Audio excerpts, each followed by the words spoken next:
देखो रिकॉर्डिंग का मैसेज क्या और स्क्रीन शेयर है।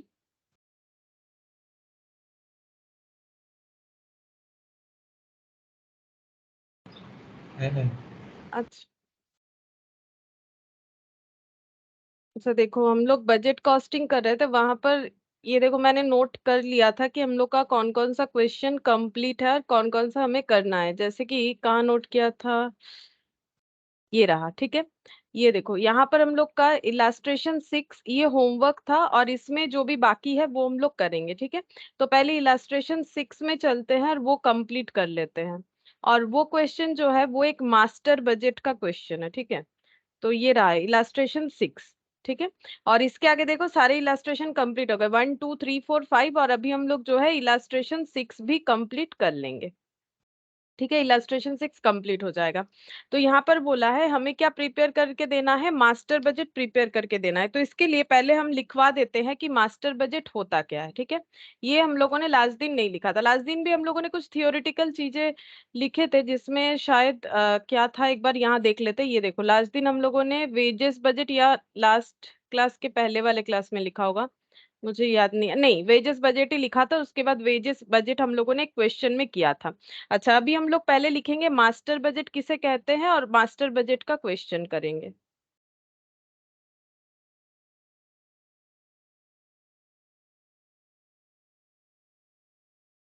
Beginning with sales budget.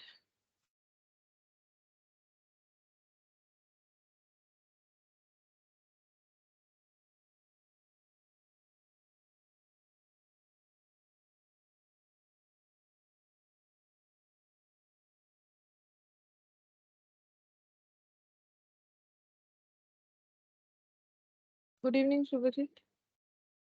Good evening ma'am. Beginning with sales budget,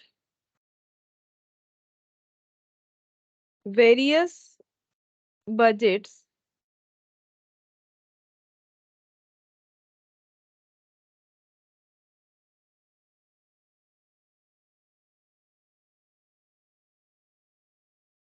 various other budget. अच्छा, वेरियस सिर्फ बजट मत लिखो, various other budget, other budgets are prepared like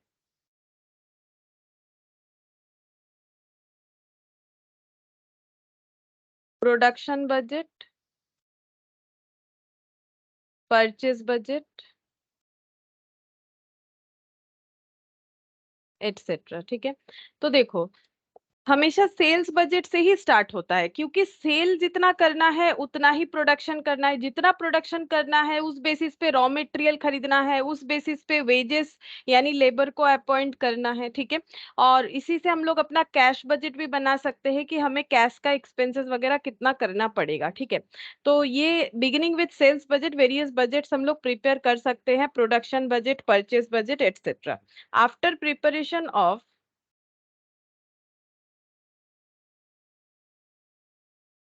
after preparation of individual budget,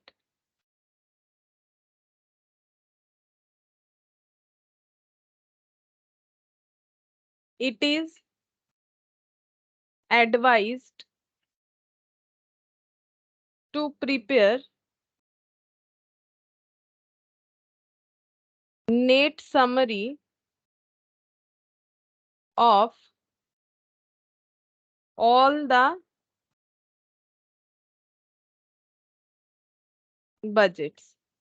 after preparation of individual budget, individual मतलब जैसे ये एक एक budget था, इंडिविजुअल बजट था। ठीक है, जैसे कि production, purchase, sales. After preparation of individual budget, it is advise to prepare net summary of all the budget. मतलब हमें एक समरी बना लेना चाहिए, सारे बजट को एक जगह पे दिखाना पड़ेगा। ठीक है, समरी मतलब सारे चीजों को एक जगह दिखाना, उसे ही हम लोग समरी बोलते हैं।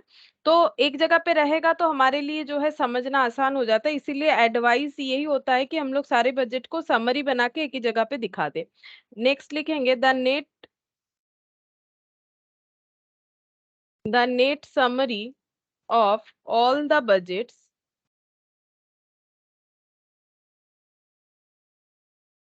when incorporated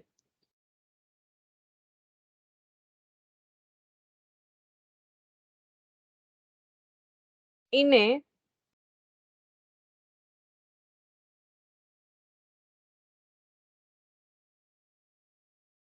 separate budget is known as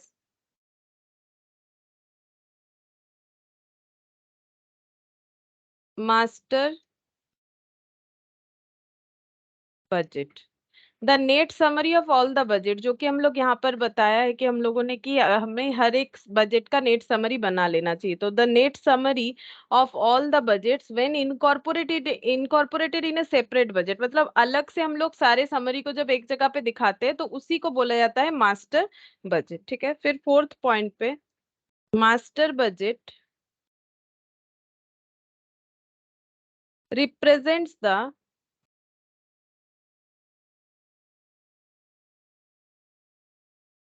target of business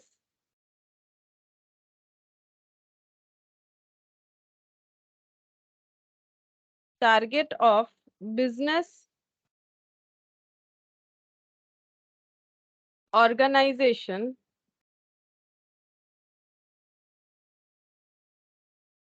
as a whole. ठीक है, तो मास्टर बजट जो है वो हमें बिजनेस ऑर्गेनाइजेशन का जो टारगेट है वो हमें एक ही जगह पे बता देगा। ठीक है, एज अ होल मतलब एक ही जगह पे हमें मिल जाएगा।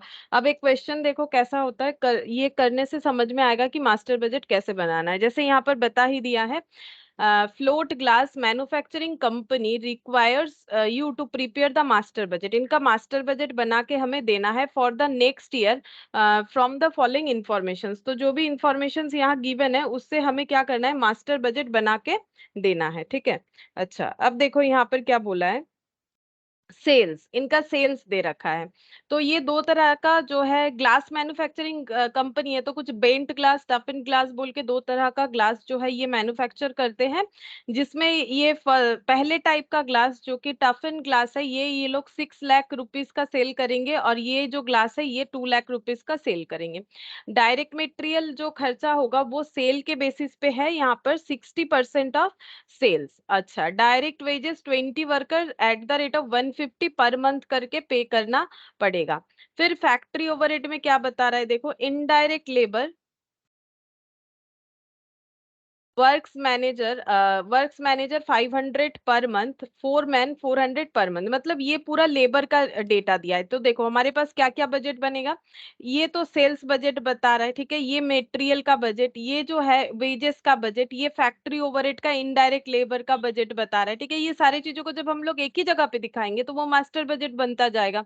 वर्क मैनेजर फोरमैन, ये दो तरह के इनडायरेक्ट लेबर का खर्चा दिया। स्टोर एंड स्पेयर्स का 2.5% on sales, depreciation on machine light and power, repairs and maintenance, other sundries खर्चा जो है 10% ऑन डायरेक्ट वेजेस, और administration selling and distribution expenses 36,000 per year. अच्छा, फिर बस इतना ही इंफॉर्मेशन दिया हुआ है और कुछ नहीं बोला है। इससे हमें क्या प्रिपेयर करके देना है, मास्टर बजट प्रिपेयर करके देना है। ठीक है, तो मास्टर बजट का मतलब जो भी डिटेल्स है हमें उसे एक ही जगह पे दिखाना पड़ेगा। ठीक है, तो मास्टर बजट का मतलब बेसिकली हमें पूरा समरी दिखाना है, मतलब income expense as well as, ठीक है, एज वेल एज प्रॉफिट या लॉस जो भी हो रहा है, तो उस तरह का प्रेजेंटेशन हमें करना पड़ेगा, तो तभी बनेगा मास्टर बजट। ठीक है, बिगिनिंग होगा हमेशा सेल के साथ, और उसके बाद जो भी रिलेटेड हमें डेटा मिलेगा, जैसे कि हमें कुछ परचेस का अलग डेटा मिल रहा है, लेबर का अलग डेटा मिल रहा है, जो भी मिलेगा उसके हिसाब से हमें प्रिपेयर करके देना पड़ेगा। तो हम नेक्स्ट पेज में ही बनाते हैं, illustration 6,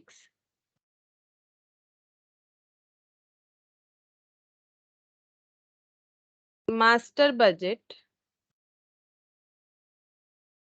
for the year ending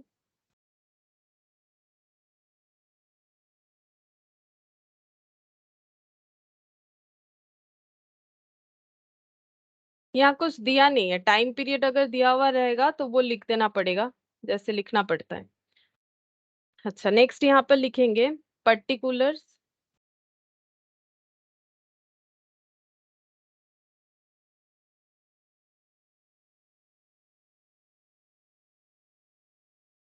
amount amount, ठीक है। अच्छा, स्टार्टिंग फ्रॉम सेल्स होता है क्योंकि हम लोग प्रॉफिट भी निकाल के दिखाएंगे, तो सेल्स माइनस कॉस्ट करने से हमें प्रॉफिट मिल जाएगा, ठीक है। तो हम लोग पहले सेल्स लिख लेंगे, उसके बाद बाकी जो भी डेटा कॉस्ट रिलेटेड मिलेगा वो लिख लेंगे, ठीक है। तो ये लोग सेल्स जो है, दो तरह का ग्लासेस बेचते हैं, तो क्या नाम है, टफ एंड ग्लासेस।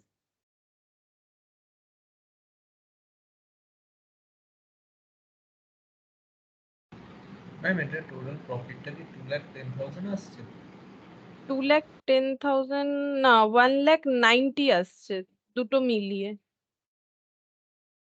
1,90,000 এসছে, কিছু ভুল হয়ে গেছে বোধহয়।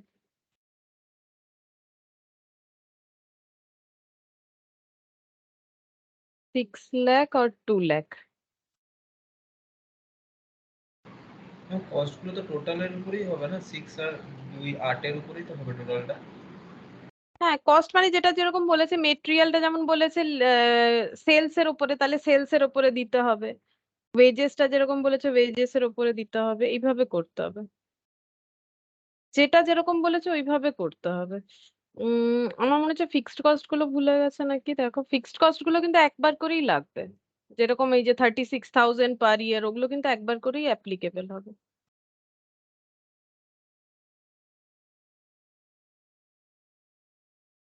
হ্যাঁ, তাই তো হওয়ার কথা। আচ্ছা দেখি কি ভুল হয়েছে। देखो এইভাবে, এখানে 2 लाख बेंट ग्लासेस ये हो जाएगा, 2 लाख का सेल, तो ये टोटल हो जाएगा 8 लाख। अच्छा, अब इस पे हम लोग लेस कर देंगे अपना कॉस्ट, ठीक है, कॉस्ट ऑफ प्रोडक्शन ऐसे लिख देते हैं, ठीक है। कॉस्ट ऑफ प्रोडक्शन ये हो गया टोटल सेल, इस पे चाहो तो लिख लो ऐसे करके, टोटल सेल्स, ठीक है। अच्छा, कॉस्ट ऑफ प्रोडक्शन में पहला क्या है, मेटेरियल कॉस्ट, जो कि 60% ऑफ सेल्स होगा। तो यहाँ पर लिखते हैं मेटेरियल कॉस्ट, डायरेक्ट मेटेरियल, ठीक है, ब्रैकेट में लिखेंगे 60% ऑफ सेल्स। अब देखो 60% ऑफ 6 लाख और 60% ऑफ 2 लाख करके फिर लिखोगे टोटल में, तो भी जितना सही है। अगर 8 लाख का टोटल कर देंगे तो भी सेम ही आंसर आएगा। देखो दोनों तरह से कर सकते हैं, ये देखो 6 लाख, इसका 60% करो, देखो कितना आता है, 3,60,000 और 2 लाख का 60%, 1,20,000 प्लस 3,60,000, ठीक है, कितना हो गया, 4,80,000। ऐसे भी करो तो भी बात बराबर है, और अगर हम लोग इस पे डायरेक्टली 8 लाख पे लगा देंगे तो भी हम लोग का आंसर सही आएगा, मतलब एक ही जैसा आएगा, ठीक है। दोनों केस में ही हम लोग का 4,80,000 आएगा। ये देखो 8 × 6 4,80,000। तो यहाँ पर कॉस्ट जो है पूरा टोटल कर लेंगे 4,80,000, फिर उसे लेस कर देंगे। अच्छा, कॉस्ट ऑफ प्रोडक्शन में पहला कॉस्ट हमें मिल गया डायरेक्ट मटेरियल, दोनों तरह से ही सेम आंसर आएगा, कैसे भी लिख लो। फिर डायरेक्ट वेजेस,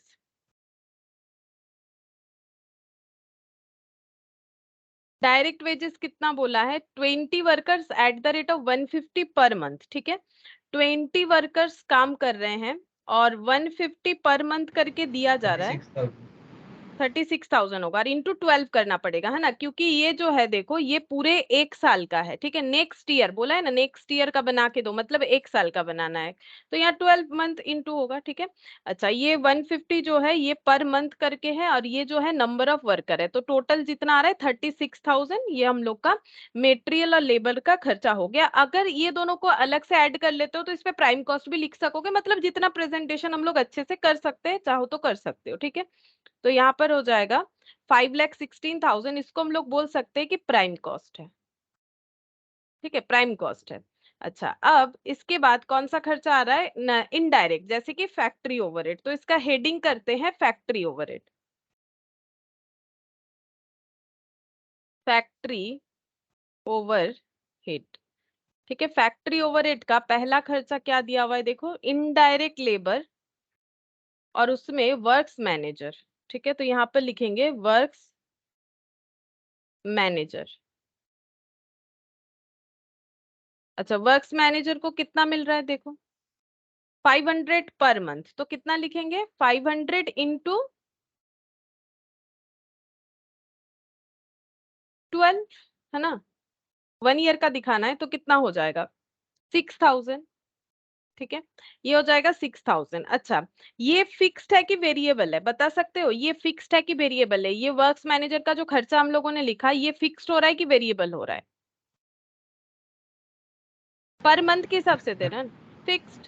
तो इस पे चाहो तो ऐसे फिक्स्ड लिख दो, प्रेजेंटेशन और भी अच्छा हो जाएगा। ठीक है, 4 मैन को भी 400 पर मंथ, मतलब ये भी फिक्स्ड, 400 पर मंथ करके 12 मंथ का। अच्छा, इसके बाद स्टोर एंड स्पेयर्स, ये वेरिएबल हो जाएगा क्योंकि 2.5% ऑन सेल्स है, इसको वेरिएबल में लिखेंगे। डेप्रिसिएशन ऑन मशीन ये लिख देते हैं, ये फिक्स्ड है। Depreciation on machine 12,600। अच्छा, और कौन सा खर्चा है? Light and power 3000।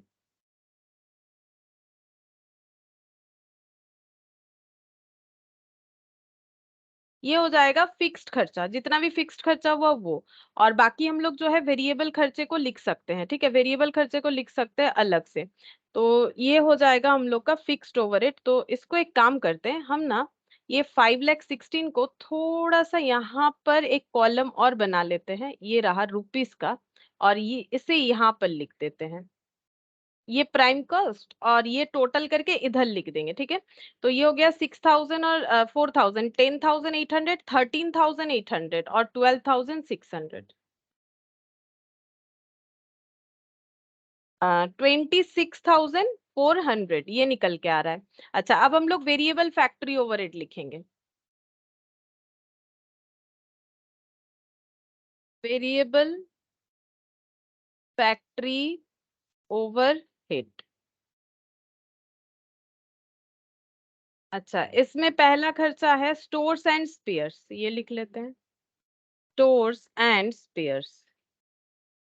अच्छा, ये कितना बताया है? ये बताया 2.5% ऑन सेल, तो 2.5% इंटू 8 लाख टोटल सेल था, तो 8 लाख का 2.5%,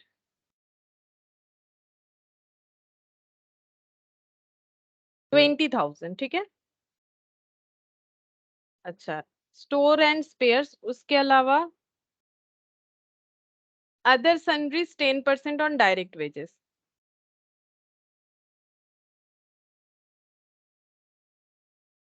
10% ऑन डायरेक्ट वेजेस। तो डायरेक्ट वेजेस ये रहा 36,000, तो 36,000 का 10% यानी 3600।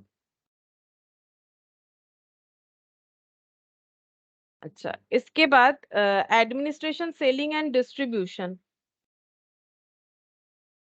एडमिनिस्ट्रेशन सेलिंग एंड डिस्ट्रीब्यूशन ये बोला है 36,000 पर ईयर।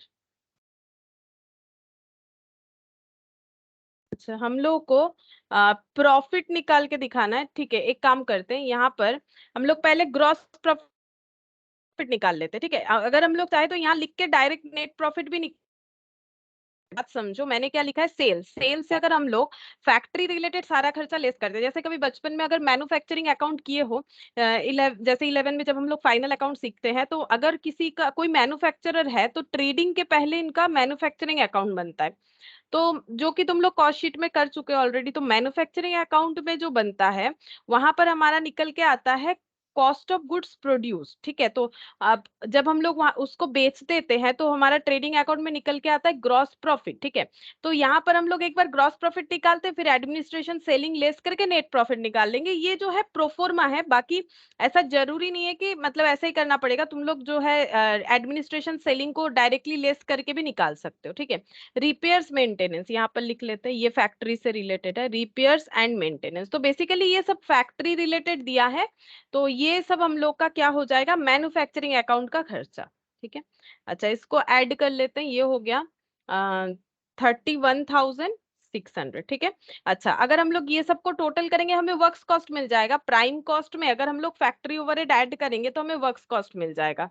ये देखो 5,16,000 प्लस 26,400, फैक्ट्री ओवरहेड को ऐड कर दिया, प्लस 31,600। ठीक है, कॉस्ट शीट तो किए ही हो, तो कॉस्ट शीट की तरह हम लोग इसका फॉर्मेट को बना लेते हैं। ठीक है, तो यहाँ पर हम लोग का निकल के आ रहा है 5,74,000, सारे चीजों को ऐड करके 5,74,000 74,000, ठीक है। अच्छा, ये क्या कैलकुलेट होके आया, ये आ गया वर्क्स कॉस्ट, ठीक है। ये वर्क्स कॉस्ट मतलब ये यहाँ पर एक कॉलम मैंने रखा, यहाँ एक कॉलम रखा, यहाँ एक कॉलम रखा, ठीक है। तो ये ऐड होके इधर आया, ये इधर आया। अच्छा, ये हम लोग का यहाँ पर आया और ये टोटल करके वर्क्स कॉस्ट इसके नीचे वाले लाइन में लिखना चाहिए, है ना। इधर नहीं होगा, यहाँ होगा 5,74,000। यहाँ तो हमारा टोटल में कैलकुलेशन होगा, इसके नीचे आ जाएगा वर्क्स कॉस्ट, ठीक है। सारी चीजों को टोटल करके वर्क्स कॉस्ट आ गया। अच्छा, अब हम लोग यहाँ से निकाल सकते हैं अपना ग्रॉस प्रॉफिट। ये देखो, ग्रॉस प्रॉफिट निकाल सकते हैं। कैसे निकालेंगे, ऐसे ग्रॉस प्रॉफिट इक्वल टू, अगर हम लोगों ने जितना सेल किया है उससे अगर हम लोग अपना वर्क्स कॉस्ट लेस कर देते हैं, मतलब गुड्स को प्रोड्यूस करने का खर्चा जो भी हुआ है, तो हमें मिल जाएगा ग्रॉस प्रॉफिट, ठीक है। तो ग्रॉस प्रॉफिट कितना हो जाएगा, 8 लाख से ये वाला लेस कर दो, 2,26,000, ठीक है। ये हो गया हम लोग का ग्रॉस प्रॉफिट। अब हम लोग इससे लेस कर देते हैं अपना एडमिनिस्ट्रेशन। क्या बोला है, administration, selling and distribution. Administration,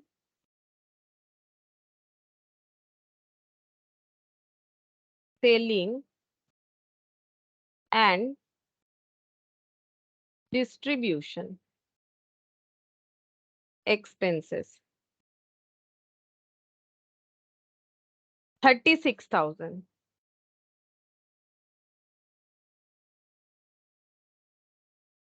1,90,000। अच्छा, ये हम लोग का क्या निकल के आ जाएगा, नेट प्रॉफिट। तो आंसर इतना आना चाहिए, 1,90,000, ठीक है। तो ये प्रेजेंटेशन मैंने थोड़ा कॉस्ट शीट की तरह करने का कोशिश किया है, ठीक है। तो पहले सेल्स दिखा दिया, फिर उसके बाद हम लोगों ने जो भी खर्चा है उसको अलग अलग पार्ट करके दिखा दिया, जैसे कि प्राइम कॉस्ट अलग दिखा दिया, फिक्स्ड फैक्ट्री ओवरहेड दिखा दिया, वेरिएबल फैक्ट्री ओवरहेड दिखा दिया, फिर यहाँ एक ग्रॉस प्रॉफिट निकाल के दिखा दिया, फिर ये लेस करके। अगर ये वाला पॉइंट नहीं करते हो बाई चांस तो ठीक है, कोई प्रॉब्लम नहीं है। डायरेक्टली एडमिनिस्ट्रेशन ये लेस करके नेट प्रॉफिट लिख दो, उससे कोई प्रॉब्लम नहीं है, ठीक है। और अगर मान लो ये वेरिएबल और ये बाइफरकेट नहीं करते हो तो भी क्या बहुत ज्यादा प्रॉब्लम, नहीं बहुत ज्यादा कुछ प्रॉब्लम नहीं है। लेकिन जितना अच्छे से प्रेजेंटेशन हम लोग कर सकते हैं हमें करना चाहिए, ठीक है। तो इसीलिए इस तरह से अगर कैलकुलेट करके दिखाओगे तो आंसर हमारा परफेक्ट रहेगा। तो इलास्ट्रेशन 6 देखो हम लोगों का कंप्लीट हो गया। यहाँ पर मास्टर बजट, ठीक है, जहां पर हम लोग जो है जितने भी खर्चे वगैरह हमारे पास अवेलेबल रहेगा सेल्स, इससे हम लोग नेट प्रॉफिट या नेट लॉस जो भी होगा वो हम लोग यहाँ पर दिखा देंगे, ठीक है। अच्छा, ये रहा ये पेज जहां पर मेरा इलास्ट्रेशन 6 हो गया। अच्छा, अब इलास्ट्रेशन 7 भी एक क्वेश्चन है, लेकिन उसको करने के लिए हमें बजट पता होना चाहिए, सॉरी बजटेड रेशियो पता होना चाहिए। तो रेशियो पढ़ाएंगे, लेकिन उसके पहले यहाँ पर एक क्वेश्चन नंबर 6, ठीक है। यहाँ पर ये जो प्रैक्टिकल क्वेश्चन है, यहाँ पर हम लोग एक क्वेश्चन नंबर 6 जो है वो करेंगे, और यहाँ एक क्वेश्चन नंबर 8, ये दो बाकी है, ये दो हमें करना है। पहले हम लोग क्वेश्चन नंबर 6 कर लेते हैं।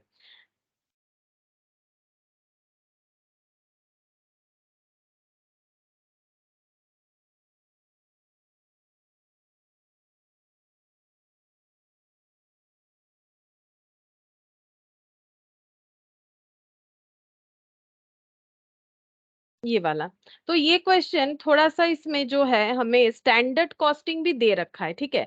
मतलब एक मिक्स्ड अप क्वेश्चन दिया है। देखो कॉस्ट में ना अलग अलग तरीके का क्वेश्चन हो सकता है, हमें नॉलेज प्रॉपर होना चाहिए। हम लोग ये नहीं बोल सकते इस चैप्टर में ये क्यों आ गया, ये क्यों मिक्स्ड अप हो गया, ये सब नहीं होता है, ठीक है। हमें अगर दोनों चीज का नॉलेज है तो फिर क्योंकि मैंने स्टैंडर्ड कॉस्टिंग करवा दिया है तो कोई प्रॉब्लम नहीं होगा इस क्वेश्चन को करने के लिए, ठीक है। अगर स्टैंडर्ड कॉस्टिंग याद है तो इजीली ये भी क्वेश्चन हम लोग कर सकते हैं। देखो क्या बोला है, TQM Limited has furnished the following informations for the month ending 30th June। 30th जून मतलब 1 मंथ का कुछ इंफॉर्मेशन हमारे पास गिवन है। 1 मंथ का क्या गिवन है, एक मास्टर बजट गिवन है, एक एक्चुअल और वेरिएंसेस, ठीक है। मास्टर बजट मतलब हम लोगों ने जो बजट बनाया था उसके हिसाब से क्या है और एक्चुअली में क्या हुआ है। तो यूनिट प्रोड्यूस्ड एंड सोल्ड मतलब हम लोगों ने सोचा था कि 80,000 यूनिट प्रोड्यूस्ड करेंगे और बेचेंगे, जबकि एक्चुअली हम लोगों ने 72,000 यूनिट प्रोड्यूस्ड किया और सेल किया। यहाँ पर सेल दिख रहा है 3,20,000, यहाँ पर सेल वैल्यू दिख रहा है 2,80,000। मतलब सेल प्राइस कितना सोचा होगा, 3,20,000 हम लोग अर्न कर लेंगे अगर 80,000 यूनिट सेल करेंगे।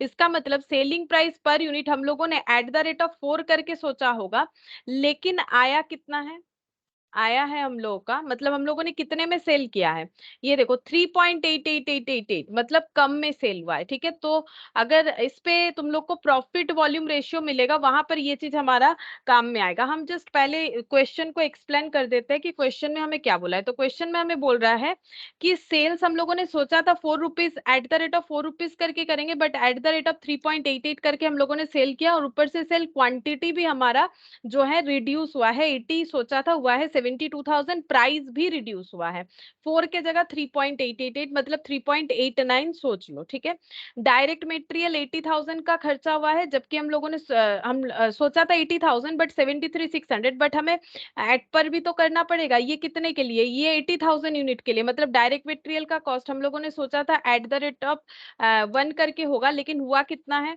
73,600 डिवाइडेड बाई 72,000। ठीक है, तो इसका मतलब 1.022, ठीक है 1.022 मतलब ज्यादा हुआ है खर्चा। ठीक है, 1.022 करके हम लोग का मटेरियल का रेट, प्राइस रेट ज्यादा हुआ है। ठीक है, प्राइस रेट ज्यादा लगा है। अच्छा, डायरेक्ट वेजेस इतना है, इतना पे किया है, हम लोगों ने सोचा था मास्टर बजट के हिसाब से, बट 72,000 के हिसाब से इतना ही पे किया। अब डायरेक्ट वेजेस जो है, अगर वो आवरली बेसिस पे, तो हमें नीचे इन्फॉर्मेशन पढ़ना पड़ेगा। हम लोग ये यूनिट से डिवाइड नहीं कर सकते, नॉर्मली मटेरियल तो यूनिट बेसिस पे होता है, तो मैंने डिवाइड कर दिया। लेकिन इसको डिवाइड करेंगे तो हो सकता है हमें गलत आंसर मिल जाए, क्योंकि हमें वेजेस जो है हो सकता है आवरली बेसिस पे पे करने के लिए बोला गया है। तो हम लोग जस्ट अभी यहाँ पर डेटा देख लेते हैं। वेरिएबल ओवरहेड 40,000 रुपीज का खर्चा होने वाला था मास्टर बजट के हिसाब से, अगर हम लोग 80,000 यूनिट प्रोड्यूस करते, जबकि हम लोगों का 72,000 यूनिट प्रोड्यूस हुआ है, उस पर खर्चा लगा है 37,600। ठीक है, तो पर यूनिट कितना करके हो रहा है, 80,000 यूनिट 40,000 रुपीज का खर्चा होगा 80,000 यूनिट बनाने में। इसका मतलब कितना करके खर्चा होगा, 0.5, लेकिन ऐसा हम लोगों ने सोचा था एट द रेट ऑफ 0.5। ठीक है, मतलब 50 पैसा करके, बट एक्चुअली में कितना हुआ, 37,600 हुआ 72,000 यूनिट प्रोड्यूस करने के लिए। तो एक्चुअली में 0.522 का खर्चा हुआ। फिक्स्ड ओवरहेड यहाँ पर 40,000 हम लोगों ने सोचा था, अब ये तो यूनिट पे चेंज नहीं होगा, लेकिन यहाँ पर 72,000 बनाने में 39,200 का ही फिक्स्ड ओवरहेड लगा। टोटल कॉस्ट, ये दोनों कॉलम को टोटल कर दिया गया, तो ये आंसर आ गया। अब स्टैंडर्ड कॉस्ट हमारे पास गिवन है, देखो डायरेक्ट मटेरियल कॉस्ट दे रखा है 1 kg eight the rate of 1 पर केजी, जो कि मैंने अभी कैलकुलेट करके तुम लोग को दिखाया था। ये देखो, ये मटेरियल वाला, ये मैंने दिखाया ना 80,000 बाई 80,000 1 रुपीज करके है। डायरेक्ट वेजेस मैंने कैलकुलेट नहीं किया, क्योंकि हो सकता है कि वेजेस आवरली बेसिस पे, बिल्कुल आवरली बेसिस पे 1 आवर काम करने पे 1.50 रुपीज का पेमेंट होता है। तो इसका मतलब अगर 1,20,000 आवर्स का पेमेंट हुआ है, तो कितने 1,20,000 रुपीज का पेमेंट हुआ है, तो कितने आवर्स काम हुए होंगे।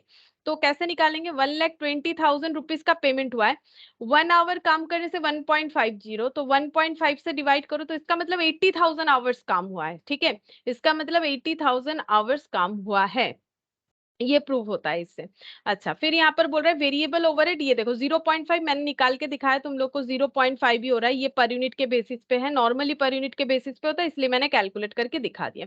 फिर बोल रहा है actual result for the month showed that 78,400 kg of material were used and 70,400 labour hours were recorded. बोल रहा है कि एक्चुअली में देखा गया है कि 78,400 kg मटेरियल यूज हुआ है, एक्चुअली में इतना मटेरियल यूज हुआ है। ठीक है, और यहाँ पर 70,400 लेबर आवर्स काम हुए हैं।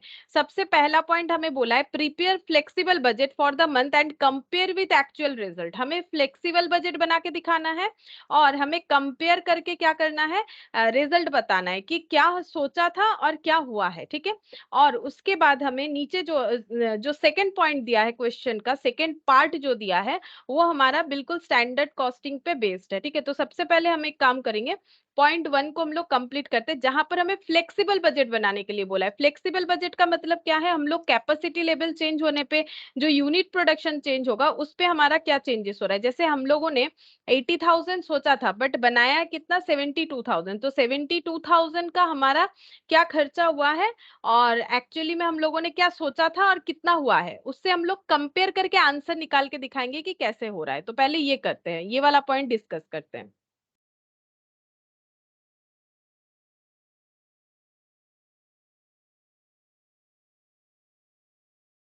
Statement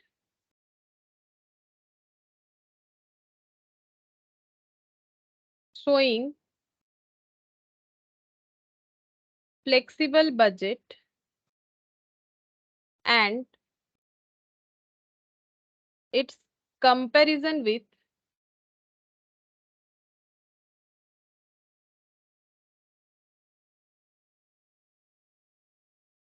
actual।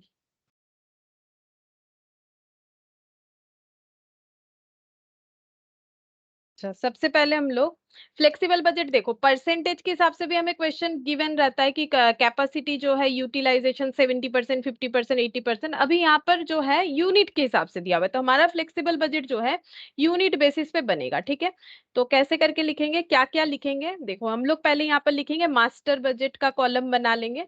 मतलब जैसे क्वेश्चन में जो गिवन डेटा रहता है उसको तो हम लोग लिखते हैं ना, तो वैसे ही मास्टर बजट जो है वो 80,000 यूनिट पे बेस्ड है, ये लिखेंगे। अच्छा, फिर लिखेंगे flexible budget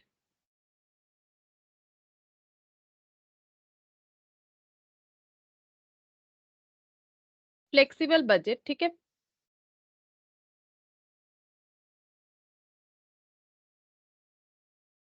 eight standard cost, मतलब समझा रहे हैं पर यूनिट का कॉलम और एक बनेगा टोटल,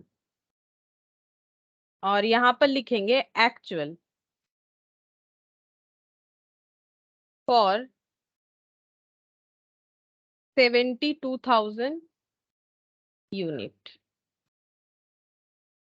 वेरिएंस मतलब कंपेयर करके हमें क्या करना है, वेरिएंस बताना है, ये कंपैरिजन कर रहे हैं। ठीक है, अब देखो कंपैरिजन कैसे करेंगे, हम लोग को ये देखना है कि जो ये फ्लेक्सिबल बजट भी कितने का है, 72,000 यूनिट के लिए हम लोग बनाएंगे। 72,000 यूनिट के लिए बजटेड क्या खर्चा होने वाला था और एक्चुअली में क्या हुआ, यही तो हमें कंपेयर करना है। और ये क्या है, ये जो स्टैंडर्ड क्वेश्चन में गिवन रहता है वो भी हम लोग बना लेते हैं, तो ये वो वाला कॉलम है और कुछ नहीं। हमें तो कंपेयर करना है कि 72,000 का हमारा एक्चुअली में कितना खर्चा हुआ और बजट के हिसाब से कितना होना था, तभी ना कंपैरिजन रिजल्ट निकलेगा।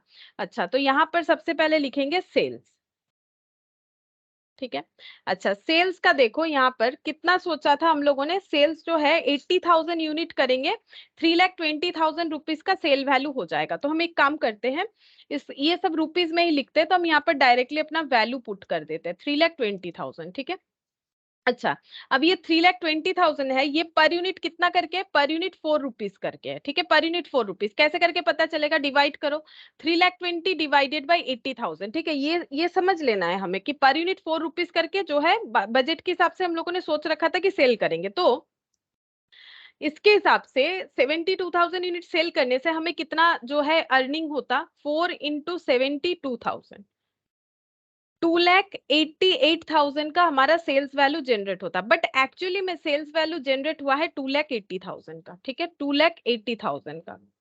अच्छा, अब बोलो कि हम लोगों का कंपैरिजन करके जो है आंसर जो आ रहा है वो कितना आ रहा है और वो फेवरेबल है कि एडवर्स है, मतलब वेरिएंस मतलब वेरी कितना किया, तो जो बजट है उसके हिसाब से 72,000 सेल करके इतना पैसा मिलना चाहिए था बट एक्चुअली में इतना मिला है।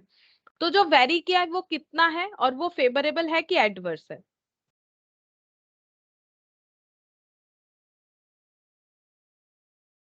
बोलो। एडवर्स में হ্যাঁ অ্যাডভার্স কতটা বলো, 8,000, 8,000। 8,000, 8,000 एडवर्स। ठीक है, 8,000 एडवर्स, ये होता है कंपैरिजन, हम लोग अपना कंपैरिजन कर रहे हैं कि सेल जो है कितना हो सकता था और एक्चुअली में कितना हुआ, ये सेल्स का डेटा हो गया। अच्छा, नेक्स्ट हमारे पास क्या अवेलेबल है, डायरेक्ट मटेरियल। तो यहाँ पर लिखेंगे डायरेक्ट मटेरियल। डायरेक्ट मटेरियल का बजट का खर्चा कितना है? 80,000, मतलब बजट यानी 80,000 यूनिट के लिए, तो 80,000 रुपीज का खर्चा है। तो मतलब पर यूनिट कितना करके है? 1 रुपीज करके है। पर यूनिट 1 रुपीज करके हो गया। 80,000 यूनिट 80,000। और वैसे भी क्वेश्चन में भी गिवन है, देखो यहाँ पर 1 रुपीज करके क्वेश्चन में भी गिवन है, खुद भी निकाल सकते हो। बाई चांस अगर ये क्वेश्चन में नहीं रहता तो भी खुद निकाल सकते हो। क्वेश्चन कुछ भी हो सकता है, हमें अगर मेन चीज पता है तो हम लोग कोई भी क्वेश्चन सॉल्व कर सकते हैं। ठीक है, तो 80,000 unit, 80,000 rupees per unit 1 rupees करके 72,000 पे खर्चा होना चाहिए था, 72,000 रुपीज, बट एक्चुअली खर्चा हुआ है 73,600। अच्छा, अब बोलो फेवरेबल की एडवर्स। 73,600 ज्यादा ही हुआ है, एडवर्स हुआ। कितना एडवर्स? 1600, है ना? ये दोनों का डिफरेंस देख लो, एडवर्स हो गया। अच्छा, डायरेक्ट मटेरियल के बाद हम लोग लिखेंगे डायरेक्ट वेजेस। डायरेक्ट वेजेस देखो, 1,20,000 रुपीज का खर्चा हुआ है, यहाँ पर लिखते हैं। और आवरली बेसिस पे वेजेस पेमेंट होता है। आवरली बेसिस पे वेजेस कितना है? 1.50 करके, तो यहाँ लिख दो 1.50 करके, आवरली बेसिस पे काम हुआ है। तो 1.50 करके अगर हमारा पेमेंट चल रहा है, यहाँ पर ये बता रहा है कि 1 hour at the rate of 1.50। अच्छा, तो यहाँ पर रेट हम लोग कैसे करके कैलकुलेट करेंगे? क्या हम लोग 72,000 पे 1.50 मल्टीप्लाई कर देंगे? तब तो आंसर गलत आएगा। क्यों गलत आएगा? क्योंकि ये हमारा पर यूनिट नहीं है रेट। ठीक है, ये हम लोग का कितना है? ये हम लोग का आवरली बेसिस। देखो ऐसे करके भी कैलकुलेट हो जाएगा।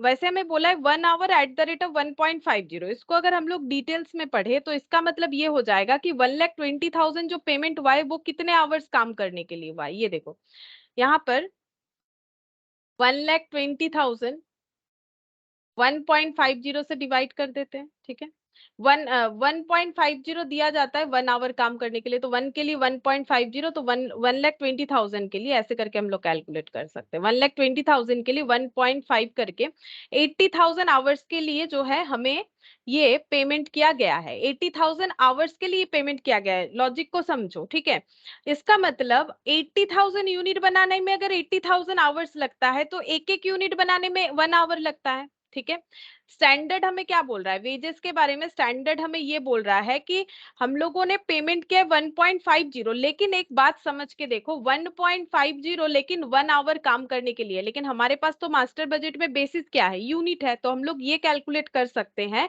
कि ये जो पेमेंट हुआ है ये कितने यूनिट बनाने के लिए हुआ है। तो 80,000 यूनिट के लिए, तो पर यूनिट के हिसाब से तो हम लोग निकाल लेंगे, उसमें प्रॉब्लम नहीं है। लेकिन पर यूनिट बेसिस पे तो वेजेस नहीं दिया गया ना, तो आवरली बेसिस पे दिया गया है। तो इससे हम लोग ये निकाल सकते हैं कि इतना पेमेंट कितने टाइम काम करने के लिए हुआ है। इतना पेमेंट 80,000 आवर्स, ये जो है वर्किंग तुम लोग बना लो। ठीक है, 80,000 आवर्स काम करने के लिए पे हुआ है। तो 80,000 आवर्स में कितना यूनिट बन रहा है? 80,000 यूनिट बन रहा है। ठीक है, तो 1 आवर में कितना बनेगा? 1 आवर में 1 यूनिट बनेगा, तो बेसिकली एक यूनिट बनाने में 1 घंटा लगता है। इससे कंक्लूजन ये निकल के आया कि एक यूनिट बनाने में 1 घंटा, एक यूनिट बनाने में 1 घंटा लगेगा। तो इससे हम लोग ये कैलकुलेट कर सकते हैं कि बजटेड, यहाँ देखो डायरेक्ट वेजेस हमें गिवन है, हम लोगों ने लिख लिया। तो एक यूनिट बनाने में 1 घंटा लगेगा, और एक यूनिट बनाने में 1 घंटा लगता है, 1 घंटे का पेमेंट इतना है। तो 72,000 यूनिट बनाने में कितने आवर्स लगेंगे? 72,000 आवर्स लगेंगे, क्योंकि अभी अभी मैंने समझाया, वेजेस का मैंने बताया। या फिर चाहो तो यहाँ पर हम बना के दिखा सकते हैं। ये देखो, जो वेजेस का वर्किंग नोट है उसके हिसाब से, फॉर, ऐसे लिखेंगे 1.5 रुपीज, 1.5 पेड फॉर 1 आवर। ठीक है, तो 1 रुपीज पेड फॉर 1/1.5 आवर, तो 1,20,000 पे किया जा रहा है 80,000 आवर्स। ठीक है, तो इससे हम लोग ये कंक्लूजन में आ सकते हैं, इन 80,000 आवर्स, 80,000 यूनिट प्रोड्यूस्ड। 1 आवर में कितने यूनिट बनेंगे?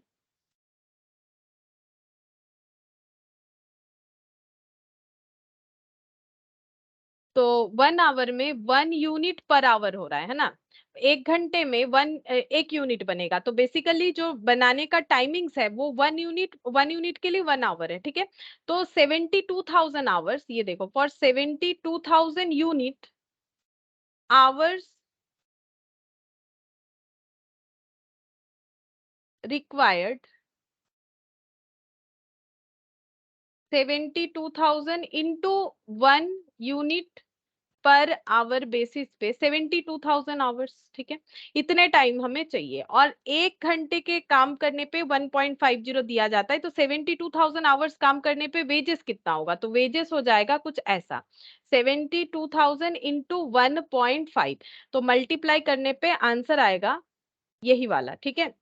72,000 1,08,000 कितना आया था ना, वही आ जाएगा, देखो 1,08,000। तो ये इस तरह से आ रहा है, मतलब कोई अगर ऐसा सोच लेगा कि कोई, मान लो किसी के पास सोल्यूशन है, वो देख के ऐसा मान रहा है कि 1.5 है, 1.5 इंटू 72 कर रहे हैं, क्योंकि बाकी चीजों को हम लोगों ने यूनिट से मल्टीप्लाई किया है, तो ये डेटा ऐसा है कि इसमें 1,08,000 वैसे भी आ जाएगा। मतलब हम ये कह रहे हैं, गलत क्या हो सकता है किसी से, 72,000 यूनिट है, इस पे 1.5 इंटू करोगे तो भी आंसर 1,08,000 आ जाएगा, आंसर टैली हो जाएगा। लेकिन इसके जगह अगर कोई और डेटा होता है, तब अगर किसी को लॉजिक नहीं पता है, तब उसका आंसर लेकिन मैच नहीं होगा, गलत होगा ही होगा, क्योंकि गलत कंसेप्ट के साथ चल रहे हैं ना। वैसे देखो, ऐसे करो या फिर डायरेक्टली मल्टीप्लाई करो 1,08,000, लेकिन वो तो डेटा कैलकुलेशन ऐसा कुछ है कि दोनों केसेस में 1,08,000 आ रहा है। चाहे इसे 1.5 72,000 यूनिट से मल्टीप्लाई करो या फिर 72,000 आवर्स, ये इसीलिए जस्ट पॉसिबल है बिकॉज 1 यूनिट बनाने में 1 आवर लग रहा है। अगर 1 यूनिट बनाने में कुछ और आवर्स का रिक्वेस्ट, जैसे मान लो 1 यूनिट बनाने में 2 आवर्स होता, तो 72,000 यूनिट बनाने में डबल टाइम लगता, 72 इंटू 2 आवर्स, तो उसके हिसाब से पेमेंट होता। हम ये कहना चाह रहे हैं कि इससे कंफ्यूज मत हो जाओ कि इस पे 1.5 मल्टीप्लाई करने से भी तो उतना आ रहा है, फिर हम लोग ऐसा क्यों कर रहे हैं, ऐसा मत सोचो, क्योंकि ये आवरली बेसिस का वेज पेमेंट है, तो हमें इसी तरह से कैलकुलेट करना चाहिए, ठीक है। तो तुम लोग इसका मतलब ये नहीं कि हम लोग वेजेस, स्टैंडर्ड कॉस्टिंग, इतना जो कुछ सीखे हैं उसको भूल जाए, ठीक है, ऐसा नहीं होता है। अच्छा, अब देखो, डायरेक्ट वेजेस हम लोगों ने मास्टर बजट के हिसाब से निकाल लिया कि कितना होना चाहिए, बट एक्चुअली में 1,04,800 रुपीज का खर्चा हुआ है, ठीक है। तो इसका मतलब हम लोगों का केस जो है वो फेवरेबल है कि एडवर्स है, फेवरेबल है, कम खर्चा लगा है, ठीक है। ये देखो 1,04,800, तो 3,200 फेवरेबल आ रहा है, 3,200 फेवरेबल आ रहा है। अच्छा, नेक्स्ट हम लोग लिखेंगे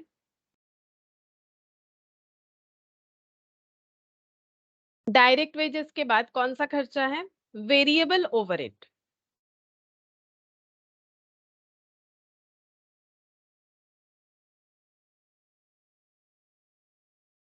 वेरिएबल ओवरहेड है कितना यहाँ पर, 40,000 और 37,600, ठीक है। वेरिएबल ओवरहेड है 40,000, तो 40,000 है मास्टर बजट के हिसाब से, और हमें यहाँ पर बता भी दिया है 1 आवर के लिए 0.50, ये भी आवरली बेसिस पे है। और हमें पता है कि यहाँ पर कितना हो जाएगा, 80,000 यूनिट बनाने के लिए अगर 40,000 रुपीज का पेमेंट हो रहा है, ठीक है, तो 40,000 पेमेंट हुआ है कितने टाइम काम करने के लिए, इसका भी हम वर्किंग नोट बना के दिखा देते हैं, ठीक है, ताकि समझने में कोई प्रॉब्लम ना हो। वर्किंग नोट नंबर 2, ठीक है। तो कितना पेमेंट होगा, 0.50 फॉर 1 आवर, ठीक है। तो 1/1/0.50 आवर। अच्छा, और इसके बाद 40,000 का अगर पेमेंट हो रहा है, तो कितने टाइम काम करने के लिए हुआ होगा,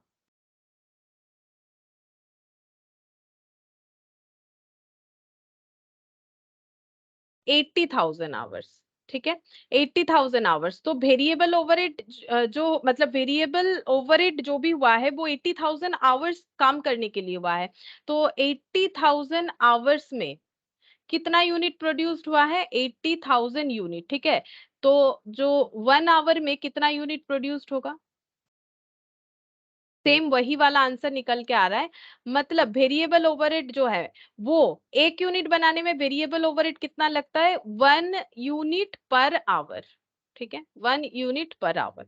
अच्छा, तो इसके बेसिस पे अगर हम लोग चलेंगे तो यहाँ पर हम लोग का फॉर 72,000 यूनिट,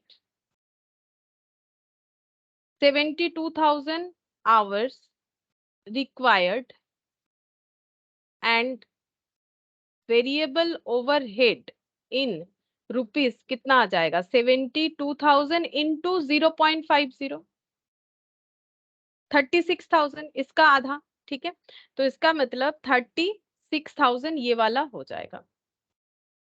अच्छा, और ये हम लोग को कितना बता रखा है? 0.50। ठीक है, 0 अब देखो ये आवरली बेसिस पे है, लेकिन ये वाला यूनिट भी हो जा रहा है, क्योंकि 1 घंटा, देखो 1 घंटा काम करने पे 1.5 रुपया दिया जा रहा है, 1 घंटे में 1 यूनिट बन रहा है, सोचो। तो इसका मतलब 1.50 per hour as well as 1.50 per unit. यहाँ पर भी वही 1 आवर काम करने पे ये पेमेंट होगा, और 1 आवर में 1 यूनिट बन रहा है, तो इसका मतलब variable overhead per hour 0.50 as well as per unit 0.50। इसीलिए पर यूनिट कॉलम पे अगर हम लोग इसे लिख लेते हैं तो इसमें कोई गलती नहीं है। ठीक है, ये 1.50 तो आवरली बेसिस पे, तो ये दिमाग में जाना चाहिए हमारा कि यहाँ फिर पर यूनिट कॉलम में कैसे लिख सकते हैं। इसीलिए लिख रहे हैं क्योंकि अभी अभी हम लोगों ने यहाँ देखा कि यहाँ पर जो कंक्लूजन निकल के आया उससे ये पता चल रहा है कि 1 यूनिट बनाने में 1 आवर लगता है, 1 आवर का पेमेंट 1.50 है, इसका मतलब 1 यूनिट बनाने का पेमेंट 1.50 है। ये सेम चीज वेजेस के लिए भी एप्लीकेबल है, और सेम चीज जो है वो वेरिएबल ओवरहेड के लिए भी एप्ली हम लोग यहाँ पर देखते हैं कि एक्चुअली में कितना वेरिएबल ओवरहेड लगा है। तो एक्चुअली में वेरिएबल ओवरहेड 37,600, तो एक्सेस अमाउंट रिक्वायर्ड हुआ है, तो ये फेवरेबल नहीं है, एडवर्स सिचुएशन आ रहा है। कितना आ रहा है? माइनस करके देखो, 1600 आ रहा है। ठीक है, अच्छा, ये हम लोग का सारा वेरिएबल खर्चा निकल के आ गया, इसको हम टोटल कर लेते हैं अलग से। टोटल वेरिएबल कॉस्ट,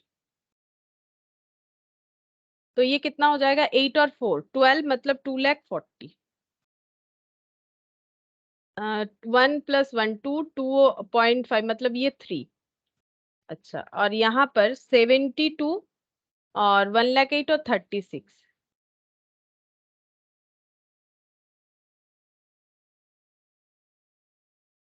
1,46,000 नहीं, शायद मेरा टोटल गलत हो रहा है। 72,000 प्लस 36,000 प्लस 1,08,000, 2,16,000। अच्छा, 73,600 प्लस 1,04,800 प्लस 37,600, 2,16,000। ठीक है, और ये तो वेरिएंसेस है, इसका टोटल थोड़ी ना होगा। अच्छा, इसके बाद यहाँ पर कंट्रीब्यूशन निकाल लेंगे। तो कंट्रीब्यूशन का मतलब सेल्स माइनस वेरिएबल कॉस्ट। ठीक है, तो 3,20,000 माइनस 2,40,000, तो 32 माइनस 24, 80,000। ठीक है, ये हो रहा है 80,000। अच्छा, ये हो जाएगा 4 - 3, मतलब 1 रुपीज।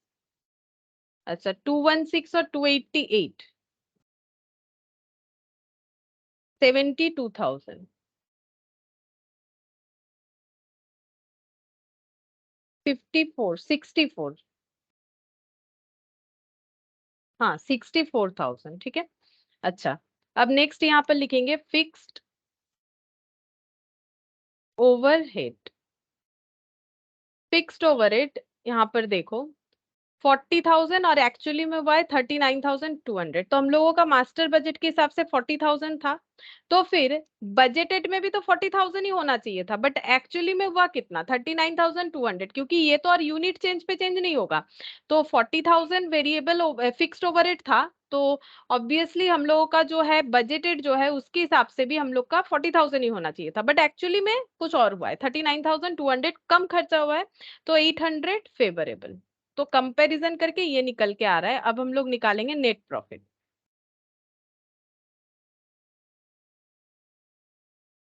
40,000। अच्छा, ये आ जाएगा 32,000,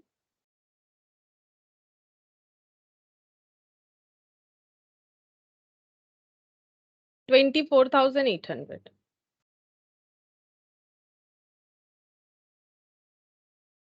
इसको हम और कुछ नहीं कर रहे। ठीक है, तो ये प्रॉफिट का देखो एडवर्स हो रहा है कि फेवरेबल, हम लोग को लगा था इतना प्रॉफिट होगा लेकिन इतना हुआ है, मतलब एडवर्स, मतलब 7,200 एडवर्स हुआ। ठीक है, प्रॉफिट का डिफरेंस जो है एडवर्स आया, मतलब कंपैरिजन हम लोगों ने किस बात का किया, कंपैरिजन किया हम लोगों ने सेल्स का। तो हम लोगों ने जो सेल सोचा था उससे कम सेल हुआ, उसका रीजन दो आया यहाँ पर। एक तो हम लोगों ने प्रोडक्शन भी कम किया, सोचा था नहीं प्रोडक्शन उतना ही किया 72,000 ही किया, लेकिन रेट कम हो गया 3.888 ऐसा कुछ आया। अच्छा, डायरेक्ट मटेरियल का खर्चा जो है हम लोगों का बढ़ गया है। ठीक है, 1 रुपीज के हिसाब से तो इतना आ रहा है 72,000, बट इतना हुआ इसलिए एडवर्स। अच्छा, वेजेस का देखो 1.50 करके था, लेकिन यहाँ पर जो है और भी कम हो गया होगा इसीलिए फेवरेबल आया, 1,08,000 की जगह 1,04,000 हुआ। 36,000 की जगह इतना हो गया वेरिएबल ओवरहेड, मतलब इससे ज्यादा हुआ इसीलिए एडवर्स आया। अब यहाँ पर नेक्स्ट हम लोगों ने कंट्रीब्यूशन ये सब निकाला, ठीक है, प्रेजेंटेशन के लिए। उसके बाद फिक्स्ड ओवरहेड हम लोगों ने सोचा था 40,000 ही होगा, लेकिन हुआ 39,200, फेवरेबल केस आया। ओवरऑल हम लोग का प्रॉफिट का इम्पैक्ट आया कि प्रॉफिट हमारा कम दिख रहा है, 7,200 एडवर्स आ रहा है। ठीक है, अच्छा, अब ये वाला पर यूनिट हम और नहीं कर रहे। अगर वैसे निकालना चाहो तो निकाल सकते हो, ये भी निकल जाएगा, ऐसा बात नहीं है कि नहीं निकलेगा। यहाँ पर अगर पर यूनिट निकालेंगे तो कैलकुलेटिव वे में तो कुछ ना कुछ आ जाएगा। ये देखो, जैसे कि पर यूनिट निकालोगे तो मास्टर बजट के हिसाब से 80,000 यूनिट बनाने के लिए 40,000 का खर्चा, मतलब 0.50।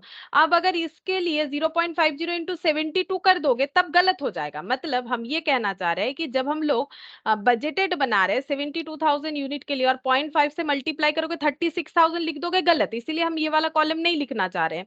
ये लिख सकते हो 0.5, लेकिन 0.5 हो सकता है पर यूनिट, वो तो कैलकुलेटिव वे में है, लेकिन यहाँ पर कभी भी जो है मल्टीप्लाई बाय 0.5 मत कर दो, जैसे बाकी केसेस में किया। बाकी केसेस में हम लोगों ने क्या किया, 1 इंटू 72,000, 1.5 इंटू 72,000, 0.5 इंटू 72,000, क्योंकि ये वेरिएबल था, ये फिक्स्ड है। तो 80,000 बने या 72,000 बने, फिक्स्ड खर्चा तो उतना ही लगना है 40,000, लेकिन एक्चुअली में जो लगा वो तो क्वेश्चन में दिया था, तो उसको पुट करेंगे तभी ना कंपेयर कर पाएंगे। तो अगर ये 0.5 लिख लेते हैं हम लोग, उस केस में ये कॉलम भी बन जाएगा, तो इसमें आंसर आएगा 0.50, नेट प्रॉफिट पर यूनिट 0.50 निकल के आएगा। ठीक है, तो पहला जो क्वेश्चन है वो हम लोगों ने कंपेयर कर लिया, फ्लेक्सिबल बजट बना लिया और कंपेयर किया एक्चुअल रिजल्ट के साथ। ठीक है, तो मास्टर बजट के हिसाब से हम लोगों ने क्यों किया, क्योंकि अगर मास्टर बजट नहीं लिखेंगे तो हमें ये रेट जो है नहीं पता चलेगा। ठीक है, ये सारे रेट हम लोगों ने कैलकुलेट किए, उसके हिसाब से हम लोगों ने देखा कि 80,000 पे अगर ये है, ये मास्टर बजट है, लेकिन हमें इतना बनाना है तो इसके हिसाब से ये खर्चा बनना चाहिए था, बट एक्चुअली ये बना है। देन कंपेयर करके देखा कि कहां पर हमारा फेवरेबल सिचुएशन आया, कहां पर हमारा एडवर्स सिचुएशन आया। अब क्वेश्चन का सेकंड पार्ट में चलते हैं।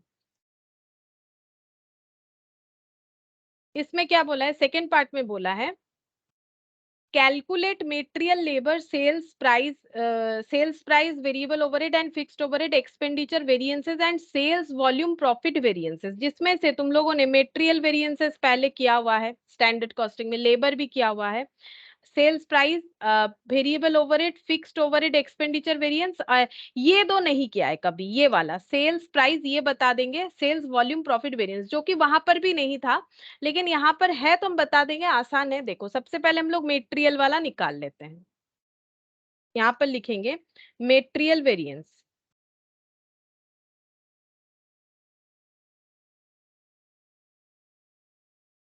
मेटेरियल वेरिएंस, तो मेटेरियल क्यों वेरी करता है, दो वजह से, मेनली दो वजह से वेरी करता है। एक होता है मेटेरियल का क्वांटिटी और एक होता है मेटेरियल का प्राइस, और ये दोनों को कंबाइन करके कॉस्ट निकल के आता है। बाकी यहाँ पर और कुछ वेरिएंसेस है नहीं कि मेटेरियल का जैसे सब यूसेज वगैरह वो सब तो कुछ है नहीं इस क्वेश्चन में, सिंपल क्वेश्चन है।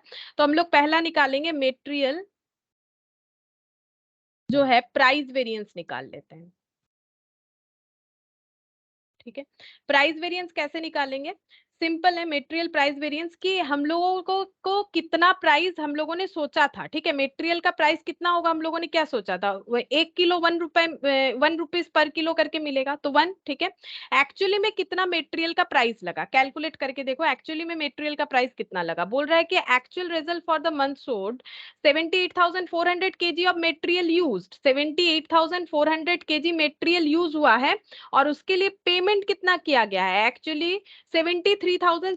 तो पर यूनिट कितना करके होगा, तो हम लोग कैसे कैलकुलेट करेंगे, यहाँ पर 73,600, ठीक है, डिवाइडेड बाई 78,400 यूनिट, ठीक है।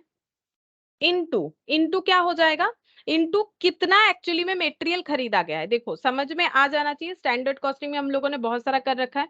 यहाँ पर बोला है कि 78,400 केजी मटेरियल यूज हुआ है, तो प्राइस वेरिएंस कैसे निकालते हैं, standard price minus actual price. कौन सा हम लोगों ने क्या प्राइस सोचा था, एक्चुअली में क्या हुआ, इनटू एक्चुअल क्वांटिटी परचेस्ड। इसीलिए मैंने बोला था सिर्फ टेबल में टेबल फॉर्मेट बना के अगर करोगे तो कहीं पर भी ऐसा क्वेश्चन रहेगा तो नहीं कर पाओगे। तो देखो हमें हर चीज समझना चाहिए, ठीक है। अगर हम लोग रट के करेंगे तो हर जगह पे एप्लीकेबिलिटी नहीं कर पाएंगे, कहीं पर भी कुछ आ सकता है।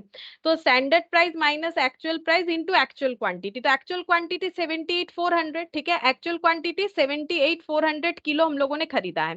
तो हम लोगों ने सोचा था 1 रुपीज पर किलो करके मिल जाएगा, बट कितना पर किलो करके मिला है दिया नहीं है, निकाल लेते। 73,600 पे किए हैं इतना खरीदने के लिए, ठीक है।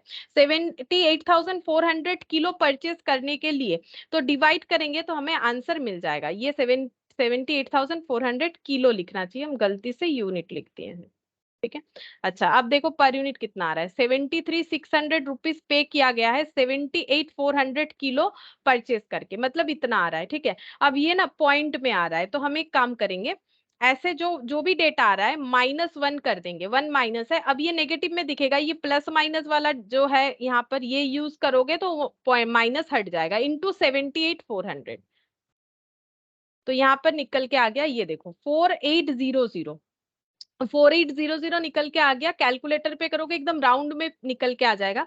बट क्वेश्चन ये है कि फेवरेबल आंसर आया कि एडवर्स आया, तो चेक करो फेवरेबल आया कि आंसर एडवर्स आया। कैसे पता चलेगा, 73,600 माइनस 78,400 करने पे कितना आया था, कुछ इतना आया था। तो हम लोगों ने सोचा था 1 रुपीज पर किलो लगेगा, क्योंकि लेकिन 0.9387 में ही हमें मिल गया, तो इसका मतलब फेवरेबल, ऑब्वियसली फेवरेबल, क्योंकि हम लोगों का खर्चा जो है 1 रुपीज पर किलो के जगह 0.9 यानी कम हो गया, तो मेटेरियल प्राइस वेरिएंस निकल के आ गया।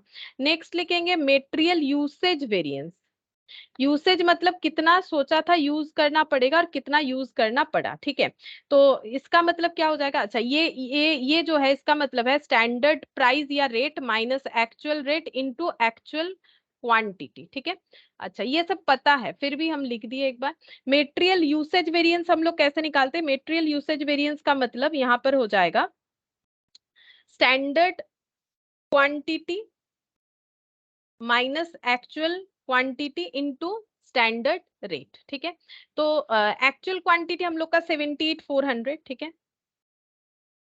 और स्टैंडर्ड क्वांटिटी क्या था, तो स्टैंडर्ड हमें क्या बोला था, स्टैंडर्ड के हिसाब से अगर देखें तो मटेरियल जो है कितना यूज हुआ है, ये देखो 72,000 यूनिट बनाने के लिए, ये देखो कैसे पता करोगे, 72,000 यूनिट बनाने के लिए स्टैंडर्ड हमें बोल रहा है ये देखो 72,000 रुपीज का खर्चा है, पर यूनिट 1 रुपीज करके, मतलब 72,000 किलो का मटेरियल यूज करेंगे ऐसा सोचा था, क्योंकि 1 किलो मटेरियल का 1 रुपीज है, 1 किलो मटेरियल का 1 रुपीज है, तो 72,000 यूनिट बनाने में कितना मटेरियल लगेगा।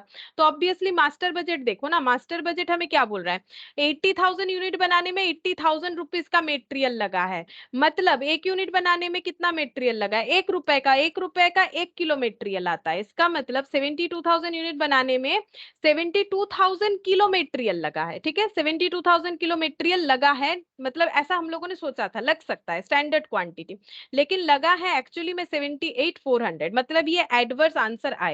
इनटू करेंगे स्टैंडर्ड रेट, स्टैंडर्ड रेट जो कि मटेरियल का है ₹1 करके, ठीक है। तो ये कितना हो जाएगा, माइनस कर देते हैं, 78,400 माइनस 72,000 इंटू 1, मतलब 6,400 एडवर्स। अब क्या निकालेंगे, मेटेरियल कॉस्ट वेरिएंस, जिसका आंसर कितना आना चाहिए, ये दोनों का कॉम्बिनेशन, मतलब 6,400 एडवर्स और 4,800 फेवरेबल, यानी कॉस्ट वेरिएंस 1,600 हमारा एडवर्स आना चाहिए। चेक कर लेते हैं मेटेरियल कॉस्ट वेरिएंस।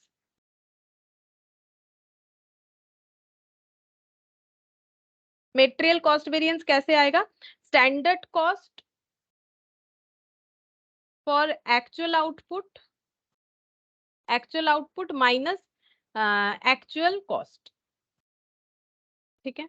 तो standard cost for actual output, तो standard cost for actual output कितना आया, ये वाला 70 2000, ठीक है। Standard cost for actual output हम लोग का आया है 72,000 और एक्चुअली जो है वो 73,600। तो ये दोनों का डिफरेंस चेक करते हैं कितना आएगा। 72,000 माइनस 73,600, तो ये माइनस करने से कैलकुलेट होके आ रहा है 1600 एडवर्स। देखो मैंने वही निकाल के दिखाया 1600 एडवर्स। तो ये हो गया हम लोग का मेटेरियल का वेरिएंस, ठीक है। यहाँ पर हम लोगों ने मेटेरियल का निकाल लिया, अब लेबर का निकालेंगे, ठीक है। तो लेबर का सबसे पहले निकलेगा लेबर रेट, लेबर एफिशिएंसी। तो लेबर रेट वेरिएंस निकालेंगे। तो standard rate minus actual rate into actual hours work.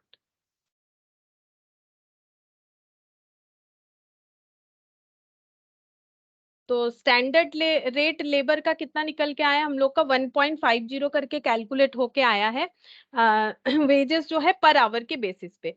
अच्छा, अब यहाँ पर बोला है 70,400 आवर्स जो है लेबर ने काम किया है और उसके बदले पेमेंट देना पड़ा है हमें 1,04,800। तो पर आवर का पेमेंट कितना है? 1,04,800 रुपीज पेमेंट किया है हम लोगों ने कितने टाइम काम करने के लिए? 70,400, ठीक है। तो ये जब डिवाइड करेंगे, इसे जब डिवाइड करेंगे तो हमें मिल जाएगा पर आवर का rate into actual hours work, that is 70,400 hours, ठीक है। ये क्यों कैलकुलेट किया? इससे हमें रेट मिलेगा।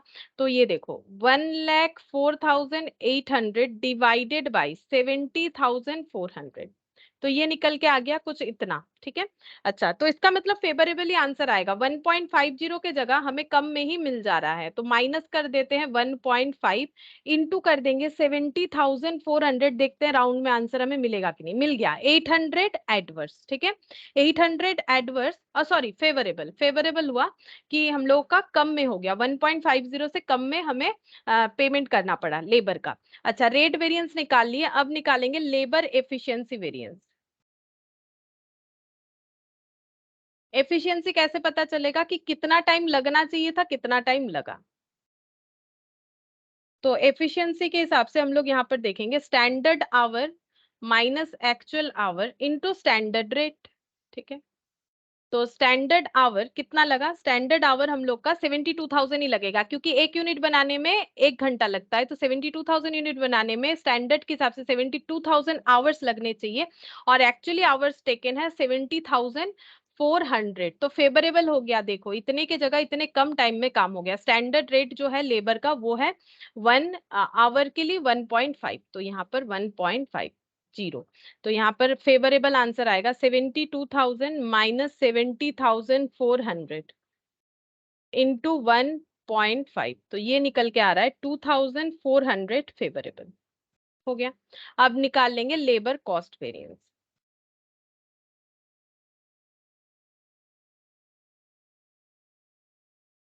Labour cost variance standard cost for actual output minus actual cost. तो स्टैंडर्ड के हिसाब से 72,000 यूनिट बनाने में हम लोग का कितना खर्चा होने वाला था? 1,08,000, बट एक्चुअली में 1,04,800 हुआ है, तो फेवरेबल आएगा। 1,08,000 माइनस 1,04,000 कितना था, यहाँ से देख लेते हैं, नहीं तो फिर चेंज करना पड़ेगा पेज। 1,04,800 फेवरेबल होगा।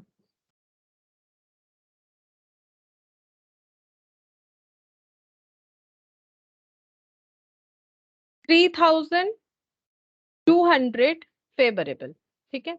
ये हो गया। तो मेटेरियल निकाल लिया, लेबर निकाल लिया। नेक्स्ट कौन सा बोल रहा है? Sales price variance. तो देखो ये कैसे आएगा आंसर, उसमें भी हम लोग का कैसे होगा हम लोग देख सकते हैं। यहाँ पर लिखते सेल्स प्राइस वेरिएंस। मतलब प्राइस चेंज होने के वजह से हमारा सेल्स फेवरेबल सिचुएशन में है कि एडवर्स। तो हम लोगों ने पहले ही देखा एडवर्स सिचुएशन में, क्योंकि 4 रुपीज का सेल रिड्यूस होके 3.89 हो गया है। मतलब देखो, नहीं भी पता हो, अगर स्टैंडर्ड कॉस्टिंग पढ़े हो ठीक से तो ये समझ में आ ही जाएगा, ठीक है। क्योंकि वहां था नहीं तो मैंने नहीं करवाया, बाकी इसमें क्वेश्चन में है तो हम लोग वैसे भी कर सकते। सेल्स प्राइस वेरिएंस ही तो पूछा है, तो हम लोगों ने देखा था प्राइस 4 रुपए करके हम लोगों ने बजटेड में देखा, लेकिन एक्चुअली में देखा वो 3.89 करके गया। मतलब standard rate minus actual rate, ठीक है, इनटू अभी इसका इंपैक्ट किस पे आएगा, एक्चुअल क्वांटिटी पे आएगा, ठीक है। तो अगर हम लोग 72,000 यूनिट जो है वो 4 रुपीज करके बेचते तो हमारा सेल कितना होता। इंस्टेड ऑफ दैट हम लोगों ने उसे 3.89 करके बेचा। कैसे पता चला, ये मैंने स्टार्टिंग में ही दिखा दिया था। ये देखो यहाँ पर 2,80,000 का सेल हमें क्वेश्चन में गिवन है। एक्चुअली 72,000 यूनिट बनाने के लिए, सेल करने के लिए तो 3.88, और जबकि सेल प्राइस हमारा 4 करके था बजट के हिसाब से, तो रिड्यूस हुआ इनटू जो एक्चुअली हुआ 72,000 यूनिट। तो इसीलिए देखो 8,000 हम लोग का एडवर्स आ जाएगा, जो कि यहाँ भी दिख रहा है, ठीक है। लेकिन यहाँ भी हमें प्रेजेंटेशन करने बोला है तो हम लोग करेंगे।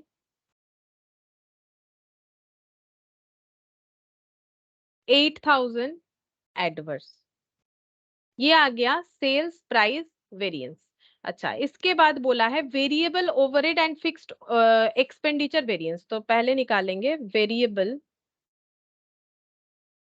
Variable overhead.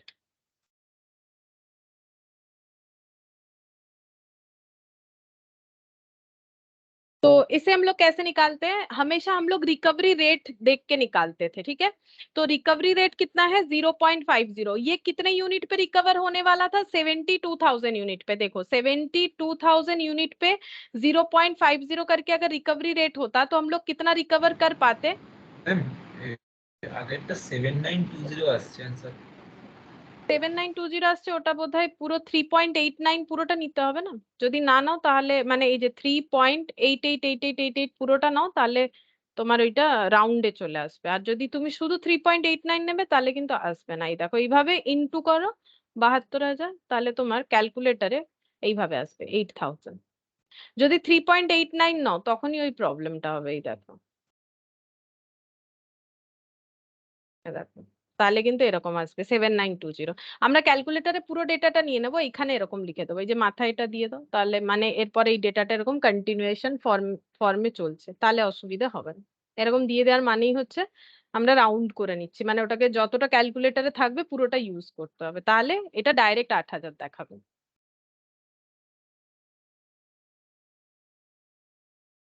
अच्छा, तो 72,000 इंटू 0.50 करके हम लोग रिकवरी रेट लगा सकते हैं, लेकिन हम लोग का एक्चुअली रिकवरी हुआ कितना यहाँ से मिल जाएगा, 37,600 का हम लोग का एक्चुअली रिकवरी हुआ है, ठीक है। तो रिकवरी कितना हो सकता था 36,000, बट हुआ है 37,600। मतलब हम लोग का 1,600 का एडवर्स, ठीक है।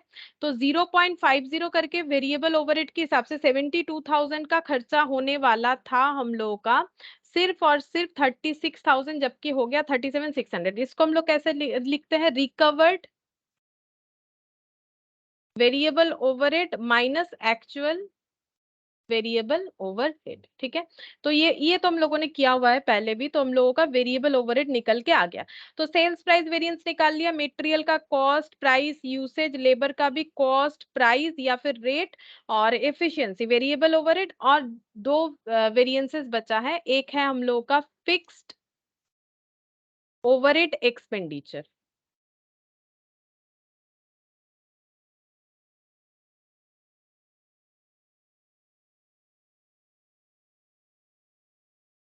यहाँ पर कैसे कैलकुलेट करते हैं fixed overhead expenditure, budgeted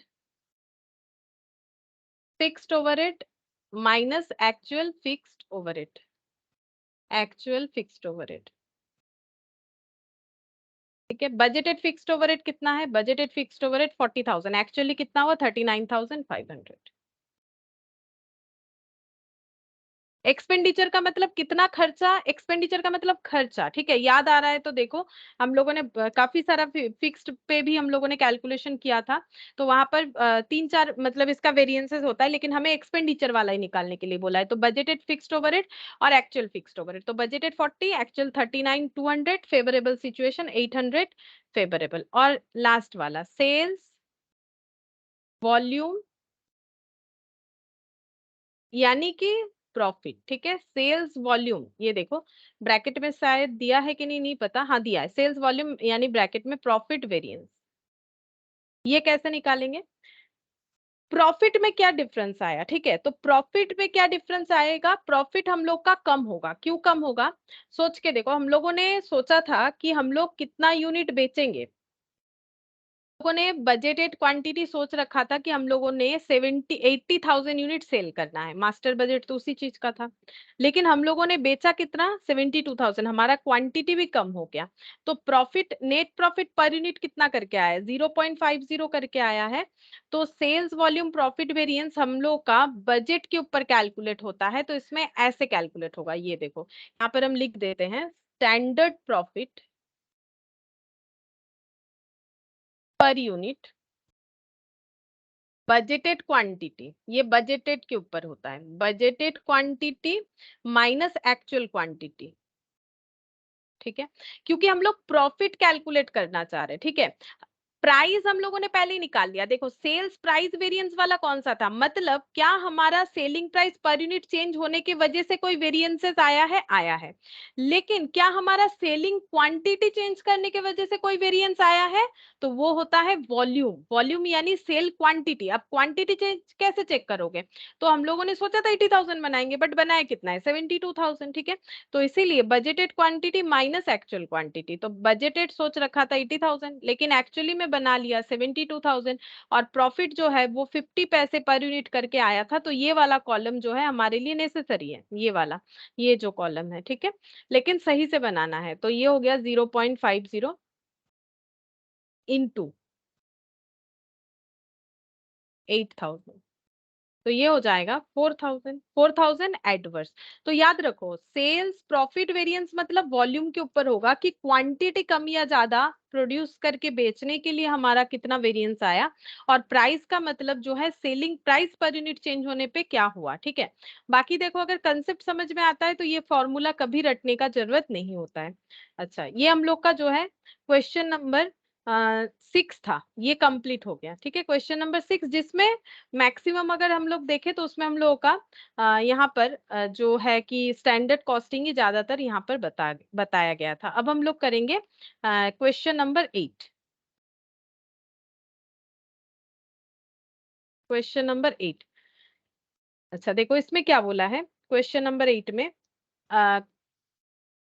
Concord limited manufactures two product using two types of material, दो प्रोडक्ट बनता है, प्रोडक्ट ए प्रोडक्ट बी, और इसमें दो तरह का मटेरियल यूज होता है, एक तरह का ग्रेडेड लेबर यूज होता है। एक क्वेश्चन हम लोगों ने किया था जहां पर दो ग्रेडेड लेबर थे, ग्रेड ए ग्रेड बी, यहाँ पर एक ही ग्रेडेड लेबर यूज होता है। सोन below is an extract from the companies working papers for the next months budget, ठीक है, तो ये हमें डिटेल्स दिया है। बजटेड सेल्स का यूनिट ये दे रखा है, ठीक है, बजटेड सेल्स इन यूनिट, इतना हमें सेल करना है, प्रोडक्ट है इतना, प्रोडक्ट भी। Budgeted material consumption per unit in KG, मतलब मेटेरियल एक्स जो है वो एक यूनिट बनाने में 5 केजी यूज होगा, और मेटेरियल वाई जो है वो एक यूनिट बनाने में 4 केजी यूज होगा फॉर प्रोडक्ट ए, ठीक है, रीड करने कर लेते हैं तो क्वेश्चन आसान हो जाएगा। फिर मेटेरियल एक्स 1 यूनिट बनाने में, 1 यूनिट बी बनाने में 3 किलो, और 1 यूनिट बी बनाने में मेटेरियल वाई 6 किलो यूज होगा।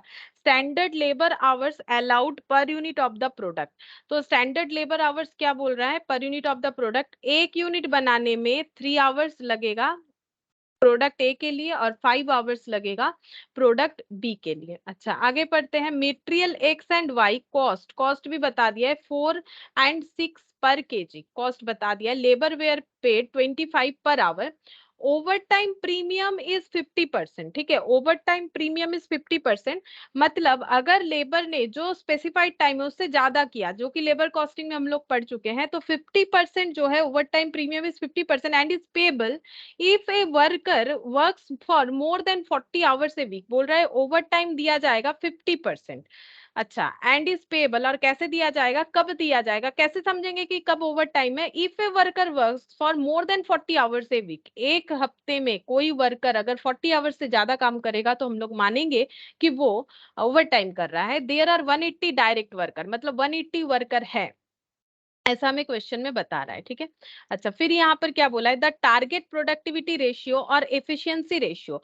मतलब जो एफिशिएंसी रेशियो है वो कैसा है, productive hours worked by the direct worker in actually manufacturing the product is 80%। इस लाइन का मतलब ये है कि जो एफिशिएंसी रेशियो है वो कैसा है, वर्कर लोगों का 80% है। मतलब 100 घंटे काम करने के लिए सोच के आते हैं तो 80 आवर्स ही काम कर पाते हैं। मतलब एफिशिएंसी क्या है, 80%, 100% नहीं है, ठीक है। एफिशिएंसी 100% नहीं है, 80% एफिशिएंसी लेवल है, ठीक है। मतलब जो काम करने के लिए 100 घंटा लगता है वही काम को ये लोग सॉरी, जो काम करने के लिए 100 आवर्स लगेगा, ये लोग वो काम करने के लिए 180 आवर्स यूज करेंगे। इसका मतलब ये हो गया। या फिर इनडायरेक्टली अगर बोले कि 100 आवर्स काम करने से जितना यूनिट बनता है, ये लोग 80 आवर्स में क्या करते हैं, उतना मतलब उससे कम यूनिट बनाएंगे। क्योंकि देखो यहाँ पर बोला है कि एफिशिएंसी क्या है, 80% है, एफिशिएंसी लेवल 80% है, 100% नहीं है। तो टारगेट वर्क को अचीव करने के लिए इनका एफिशिएंसी लेवल कितना है, 80%। तो बेसिकली यही बताया जा रहा है कि इनका आउटपुट प्रोड्यूस करने का जो कैपेसिटी है वो कम है, ठीक है। 80% एफिशिएंसी पे काम करेंगे तो जो कैपेसिटी लेवल है वो तो डाउन होगा ही। In addition the non productive down time is budgeted at 20% of the productive hours work. बोल रहा है इसके साथ साथ the non productive down time, non productive down time का मतलब है, ये देखो यहाँ पर नॉन प्रोडक्टिव, वो फैक्ट्री में प्रेजेंट है, तो non productive down time is budgeted, ये कितना है, इज बजटेड एट, कितना सोचा गया है, 20% of the productive hours work. जितना प्रोडक्टिव आवर्स है उसका 20% जो है बजटेड डाउन टाइम है। मतलब वर्कर जो है प्रेजेंट तो है बट जो है प्रोडक्शन से रिलेटेड काम नहीं कर रहा है, ठीक है, प्रोड्यूस नहीं हो रहा है। मतलब गुड्स प्रोडक्शन बंद है बट वर्कर है प्रेजेंट, ठीक है। there are 5 days week in the budgeted period, 5 days week, अच्छा 4 5 days week, 4 5 days week in the budgeted period। मतलब budgeted period कितने टाइम का बन रहा है, 4 5 days week का मतलब 4 वीक और पर वीक में 5 डेज काम होता है, ठीक है। 4 वीक और पर वीक में 5 डेज काम होता है, इसका मतलब टोटल जो है 20 डेज काम होता है। And it is anticipated that sales and production will occur evenly throughout the whole period. और ये एंटिसिपेटेड है कि सेल्स और प्रोडक्शन जो है वो evenly throughout the whole period होगा। अब यहाँ पर बोल रहा है it is anticipated that stock at the beginning of the period 400 unit 200 unit, ये फिनिश गुड्स का स्टॉक है, ये दोनों रॉ मटेरियल का स्टॉक है। क्योंकि स्टार्टिंग में ही पढ़ा था कि ए और बी जो है वो फिनिश गुड्स है और एक्स और वाई जो है वो रॉ मटेरियल है, ठीक है। उसके बाद यहाँ पर क्या बोला है, उसके बाद यहाँ पर बोल रहा है कि एंटिसिपेटेड क्लोजिंग स्टॉक का एंटिसिपेटेड डेटा बताया है। रॉ मटेरियल का कुछ ऐसा है, फिनिश गुड्स का कुछ ऐसा है। और जो लिखा हुआ है वो कैसे लिखा है, 4 डेज सेल, 4 दिन का सेल, 4 दिन में जितना सेल करेंगे वो इनका क्लोजिंग स्टॉक होता है, 5 दिन में जितना सेल करेंगे वो इनका क्लोजिंग स्टॉक होता है फॉर प्रोडक्ट भी। और मेटेरियल एक्स का 10 डेज का कंजम्पशन इनका जो है क्लोजिंग स्टॉक होता है, यहाँ पर 6 डेज का कंजम्पशन क्लोजिंग स्टॉक होता है। Calculate the material purchase budget, calculate the wages budget for the direct worker showing the quantities and values for the next month। अच्छा, हमें दो बजट बनाने के लिए बोला है, मेटेरियल परचेज बजट और वेजेस बजट। तो मेटेरियल परचेज बजट हम लोग कैसे निकालेंगे, तो उसके लिए हमें पहले ये पता करना पड़ेगा कि हम लोग कितना यूनिट जो है, मेटेरियल परचेज बजट कैसे निकालते हैं, पहले हमें ये पता करना पड़ेगा कि कितना हमें कंजम्पशन करना पड़ेगा, और कंजम्पशन के लिए हमें ये पता करना पड़ेगा कि कितना यूनिट प्रोड्यूस करना पड़ेगा। तो मेटेरियल परचेज बजट अगर प्रिपेयर करना है तो सबसे पहले हमें ये पता करना पड़ेगा कि कितना यूनिट हम लोग प्रोड्यूस करने वाले हैं, तभी ना मेटेरियल परचेज बजट आएगा। तो यहाँ पर कैलकुलेट करना स्टार्ट करते हैं। काफी अच्छा क्वेश्चन है, ठीक है। इसमें सारे चीज जो है मिक्सड अप करके दिया हुआ है। यहाँ पर लिखेंगे number of units to be produced, क्योंकि परचेज बजट कैसे होता है कि हमें कितना रॉ मटेरियल खरीदना है, तो रॉ मटेरियल कितना खरीदना है वो कैसे पता चलेगा? अगर हमें कुछ क्लोजिंग स्टॉक में स्पेसिफिकली रखना है वो खरीदना पड़ेगा, अगर पहले से हमारे पास ऐसा कोई रॉ मटेरियल अवेलेबल है तो उतना कम खरीदना पड़ेगा, और जितना यूनिट बनाना चाहते हैं उसके लिए जितना कंजम्पशन होगा उतना रॉ मटेरियल खरीदना पड़ेगा। तो इसके लिए पहले निकालेंगे बजटेड सेल, तो प्रोडक्ट ए और प्रोडक्ट बी का हम लोग सेल निकालेंगे, तो यहाँ पर लिखते हैं बजटेड सेल। तो प्रोडक्शन बजट कैसे निकलेगा, कितना सेल करना है, 2400 और 3600 यूनिट, ये सब क्वेश्चन में ही दिया हुआ है, ठीक है। इतना यूनिट हमें सेल करना है तो इतना यूनिट तो प्रोड्यूस करना पड़ेगा, प्लस हमें कुछ क्लोजिंग स्टॉक में भी रखना है। क्लोजिंग स्टॉक में कितना रखना है वो कैसे बोला था, इसका लैंग्वेज ही क्वेश्चन का मेन जो अट्रैक्शन है वो लैंग्वेज ही है। यहाँ पर जैसे बोला था क्लोजिंग स्टॉक कैसे रखना है, 4 डेज सेल और 5 डेज सेल, ठीक है। 4 डेज का जो सेल होगा वो हमारा ए का क्लोजिंग स्टॉक होगा, और 5 डेज का जो सेल होगा वो हमारा बी का क्लोजिंग स्टॉक होगा। तो कैसे निकलेगा, यहाँ पर देखो ये 2400 कितने दिन का सेल है, तो हम लोग इससे निकाल सकते हैं कि जो 4 डेज का सेल होगा वो हमारा प्रोडक्ट ए का, और यहाँ पर जो 3600 है वो कितने दिन का सेल है, अगर हम लोग निकाल लेते हैं तो इससे हम लोग 5 डेज का सेल निकाल लेंगे और वो हमारा क्लोजिंग स्टॉक हो जाएगा। अब ये कितने दिन का सेल है, क्योंकि ये जो हम लोगों ने यहाँ पर हमें डेटा दिया हुआ था 2400 3600, ये हमें कितने दिन का बजटेड पीरियड का दे रखा है, there are 4-5 week in the budgeted period, तो बजटेड पीरियड है हम लोग का 4 वीक, पर वीक 5 डेज के हिसाब से, ठीक है। तो यहाँ पर यहाँ एक लिख ले, यहाँ पर एक वर्किंग नोट छोटा सा बना लेते हैं, यहाँ पर number of days in budgeted period, तुम लोग वर्किंग नोट में लिख लो अगर जगह नहीं है तो। ये देखो 4 वीक, क्योंकि ये थोड़ा ऊपर लिखने से नोट बना के ठीक रहता, अभी हम यहाँ पर ही लिख देते हैं, ठीक है। 5 डेज, तो ये हो गया 20 डेज। तो ये हमें जो बजट गिवन है ना वो कोई ना तो मंथ का है ना तो ईयर का है, 20 डेज का है। तो ये सेल 20 डेज का है, 4 डेज का सेल कितना होगा, ये सेल 20 डेज का है, 5 डेज का सेल कितना होगा। तो 2400 ये हो जाएगा 480, ठीक है। ये डिवाइड करने से 120 इंटू 4, 480, और ये डिवाइड करने से 18 इंटू 5, 900, ठीक है। ये 900 का क्लोजिंग स्टॉक हो गया, लेस कर देंगे ओपनिंग स्टॉक। ओपनिंग स्टॉक कैसे बता रखा है वो हमें ना डिटेल्स में दे रखा है, ये देखो 400 200, इसका कैलकुलेशन नहीं करना पड़ेगा, डायरेक्टली दे रखा है 400 और 200। अब हम लोग कैलकुलेट कर लेंगे कि प्रोडक्शन कितना होना चाहिए। प्रोडक्शन तो ये हो गया बैलेंस करके 80, 80 इसमें ऐड करो 2480, ये बैलेंस करके आ जाएगा 600, 600 ऐड करेंगे तो ये हो गया 4300, सॉरी 700, 700 प्लस 3600, 4300, ये हो जाएगा प्रोडक्शन। इतना प्रोडक्शन करना पड़ेगा। अब जैसे ही पता चला कितना प्रोडक्शन करना पड़ेगा, बना लेते हैं मेटेरियल परचेस बजट।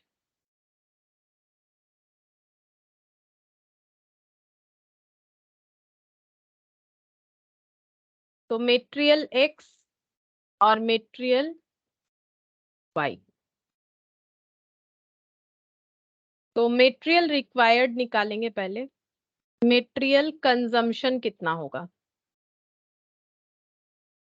तो यहाँ पर बता रखा था कि एक यूनिट ए बनाने के लिए कितना यूनिट एक्स लगता है, तो 5 किलो एक्स लगता है, ठीक है। तो प्रोडक्ट ए में मेटेरियल एक्स का जरूरत कितना होगा, तो हम लोग पहले प्रोडक्ट ए के लिए निकालते हैं। प्रोडक्ट ए के लिए हो जाएगा यहाँ पर 2480 यूनिट बनाएंगे, और एक यूनिट बनाने के लिए 5 kg,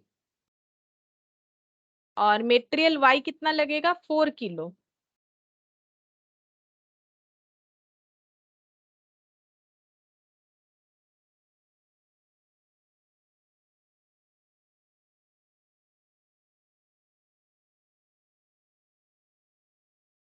nine nine two zero, और मेटेरियल बी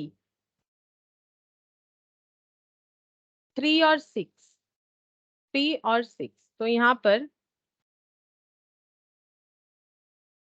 4300।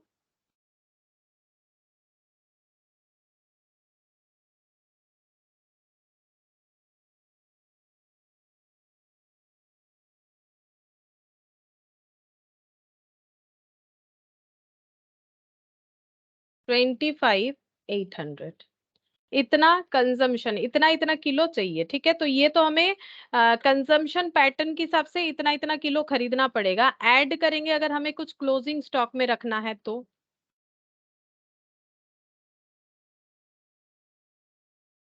मेटेरियल एक्स और वाई का क्लोजिंग स्टॉक पढ़ के देखते हैं। क्लोजिंग स्टॉक कितना बोला है? 10 days कंजम्पशन, 6 days कंजम्पशन। ठीक है, तो कैसे निकालेंगे? तो अभी अभी जो हम लोगों ने कंजम्पशन निकाला है ये कितना है, इसका टोटल करना पड़ेगा।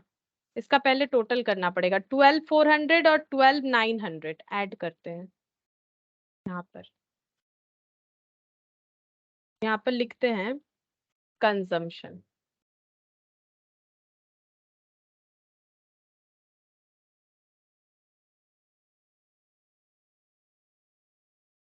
Twelve 400 plus 12,900, 25,300। ठीक है, ये कंजम्पशन निकल के आया एक्स मटेरियल का। वाई का 9,920 फॉर प्रोडक्ट है, फॉर प्रोडक्ट भी 25,800। तो ये कंजम्पशन 35,720। अब बोला है कि क्लोजिंग स्टॉक कैसे होगा, कंजम्पशन फॉर 10 days। तो ये जो कंजम्पशन है ये तो बजट के हिसाब से, बजटेड पीरियड कितने दिन का है, 20 days का है, तो 10 days का कितना होगा, और 3,5,720 डिवाइडेड बाई 20 इंटू 6 days का कितना होगा। अच्छा, तो 2,530 divided by 2, 12,650, 3,5,720 into 6 divided by 20, 10,716। ये क्लोजिंग स्टॉक हो गया, लेस ओपनिंग स्टॉक। तो ओपनिंग स्टॉक हमें डायरेक्टली गिवन है, देखो 1,000 और 500। तो 1,000 और 500 कैलकुलेट कर लेंगे तो हमारा पहला आंसर आ जाएगा कि quantity to be purchased, quantity to be purchased KG में आंसर आ जाएगा। तो 1,000 यहाँ से एडजस्ट करेंगे तो 11,650, तो ऐड करने से 0,5,9,6 और 36,950, और यहाँ पर एडजस्ट करने से आएगा 216। तो इसको ऐड करते हैं 6,3,953, 4 होगा। चेक कर लेते हैं। 35,720 प्लस 10716 माइनस 500, 45,936, ये हो गया क्वांटिटी टू बी परचेस। मतलब मेटेरियल बजट का हम लोगों ने क्वांटिटी तो निकाल लिया, अब हम लोग वैल्यू में भी निकालेंगे। तो मेटेरियल का प्राइस जो है वो हमें कितना बताया है, मेटेरियल का प्राइस ये रहा 4 और 6 पर किलो करके। तो ये बन गया क्वांटिटी टू बी परचेस्ड, और यहाँ पर निकालेंगे रेट पर केजी ₹4, ₹6। क्वेश्चन में गिवन है, क्वेश्चन में गिवन होना चाहिए, नहीं तो हम लोग कैसे निकालेंगे। फिर यहाँ पर हो जाएगा टोटल कॉस्ट इंटू 6, 2,75,616, 36,950 इंटू 4, तो ये निकल के आ रहा है 147,800। ठीक है, थोड़ा सा जो है क्वेश्चन घुमा फिरा के पूछा है, बट ऐसा भी कुछ नहीं है, अगर थोड़ा सा समझेंगे तो इजीली सॉल्व कर पाएंगे। ठीक है, तो ये हो गया। अगर इस तरह का क्वेश्चन आता है तो हम लोग इस तरह से मटेरियल परचेस बजट निकाल देंगे। नेक्स्ट हमें पूछा है वेजेस बजट। तो वेजेस बजट देखो कैसे होगा।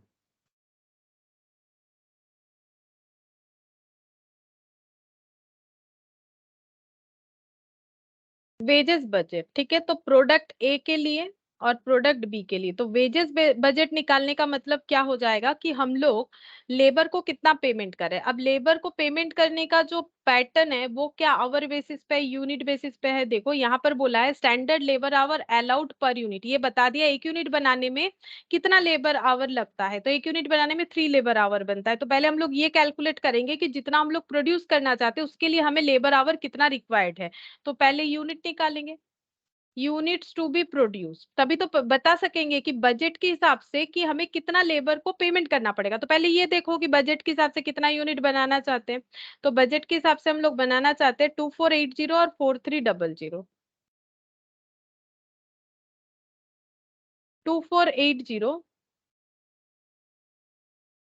4300 इतना यूनिट हम लोग बनाना चाहते हैं, ठीक है। और स्टैंडर्ड आवर्स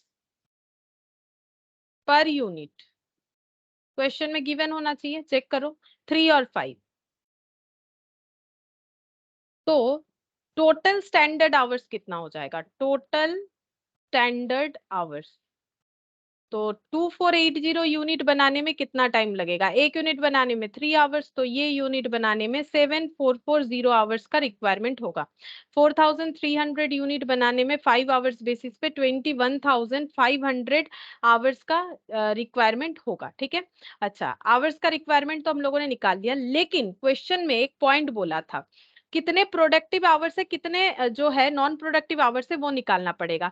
तो देखो स्टैंडर्ड के हिसाब से तो हमें इतने टाइम चाहिए ये यूनिट बनाने के लिए, लेकिन जो हमारे लेबर है ना वो इतने एफिशिएंट नहीं है कि इस टाइम पे बना दे। मतलब ये एकदम परफेक्ट टाइम है, ये एकदम परफेक्ट टाइम है। जैसे कि मान लो कि 100 मार्क्स को लिखने के लिए 3 घंटा नॉर्मल जो है चाहिए होता है, लेकिन 3 घंटे में कोई 80 मार्क्स ही लिख पाता है, मतलब वो कम एफिशिएंट है। 3 घंटे में 80 मार्क्स लिखता है, जबकि हमें पता है 3 घंटे में 100 मार्क्स लिख पाएंगे। तो यहाँ पर ये क्या दिया हुआ है, ये हमें दिया हुआ है कि हमें इतने टाइम लगाने चाहिए इतने यूनिट बनाने के लिए, लेकिन प्रॉब्लम ये है कि जो लेबर है वो 80% ही एफिशिएंट है। जैसे कि मैंने बोला 100 नंबर का क्वेश्चन सॉल्व करने के लिए 3 घंटा लगाना चाहिए, लेकिन कोई 100 घंटे का क्वेश्चन सॉल्व करने बैठा है और 3 घंटे में उसने सिर्फ 80 मार्क्स का ही क्वेश्चन सॉल्व किया। मतलब बेसिकली उसे अगर 100 नंबर का क्वेश्चन सॉल्व करना है तो उसे 3 घंटे से ज्यादा टाइम चाहिए होगा, ठीक है।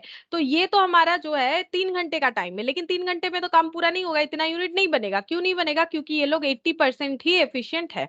तो हम लोग यहाँ से क्या निकालेंगे कि प्रोडक्टिव आवर निकालेंगे कि एक्चुअली कितना हमें टाइम चाहिए, productive hours for production,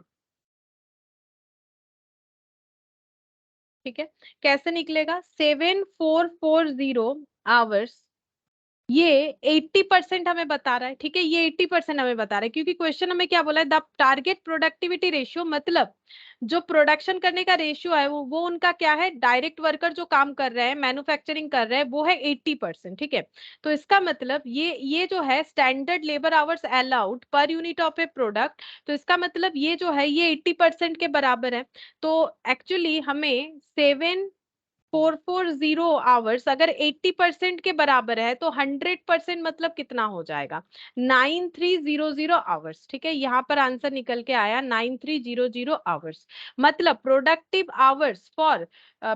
hours required for, ऐसे लिखो। एक्चुअली काम जो है इतने टाइम पे ही हो जाना चाहिए, लेकिन इनको लगेगा 9300 आवर्स, क्योंकि इतने टाइम में वो इतना यूनिट नहीं बना पाएंगे। इतने टाइम में 100% काम कंप्लीट हो जाना चाहिए, बट इतने टाइम पे ये 80% ही काम बना पाएंगे, ठीक है। इसीलिए ये टाइम जो है इनके 80% काम को ही जो है फ्रूटफुल कर पाएगा, क्योंकि ये जो है लेस एफिशिएंट है। तो सिमिलरली यहाँ पर भी क्या हो जाएगा, 21,500 आवर्स, जिसपे हम लोगों ने सोचा था कि 100% काम हो जाएगा, बट काम होगा 80%। मतलब यही वर्कर अगर 100% काम कंप्लीट करना चाहते हैं तो इनको कितना टाइम देना पड़ेगा, हमें इतने टाइम पे तो 80% ही बनाएंगे। तो 100% काम करने के लिए ये इन्हें 26,875 आवर्स का रिक्वायरमेंट होगा, क्योंकि ये लेस एफिशिएंट है, क्योंकि इनका एक्टिविटी रेशियो 80% है, ठीक है।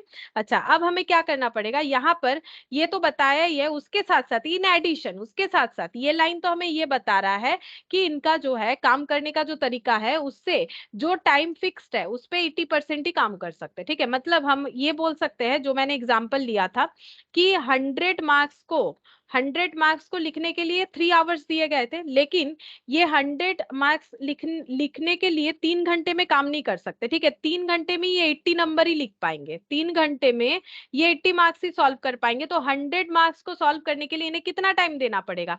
तो ये कुछ ऐसा हो जाएगा 3 डिवाइडेड बाई 80 इंटू 100, ठीक है। तो ये आ जाएगा 3.75 आवर्स, मतलब 3 घंटा और 0.75। तो इसको फिर अब तुम लोग ट्रांसफर कर सकते हो मिनट्स में, ठीक है। तो तुम लोग को पता चल जाएगा कि एक्स्ट्रा कितना टाइम देना पड़ेगा। तो वही वाला मैंने यहाँ कैलकुलेट किया कि इनको 9300 आवर्स देने से ये 100% काम कंप्लीट कर पाएंगे।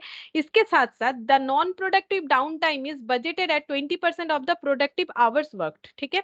तो यहाँ पर हम लोग निकालेंगे नॉन प्रोडक्टिव डाउन टाइम,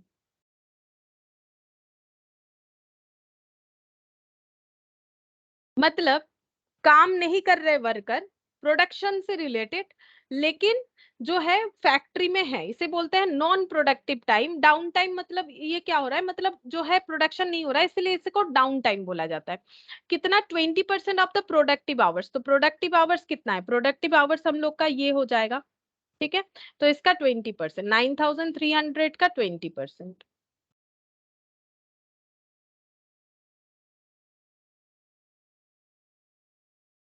1860। और 26,875 का 20%,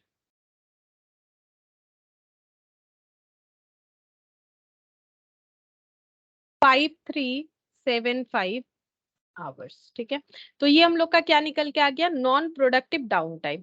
तो एक्चुअली वर्कर जो है 9300 आवर्स लेंगे काम करने के लिए, उसमें इनका नॉन प्रोडक्टिव टाइम इतना है, ये जो है प्रोडक्टिव टाइम है। क्यों? क्योंकि नॉन प्रोडक्टिव टाइम कितना है वो कैसे कैलकुलेट करना है?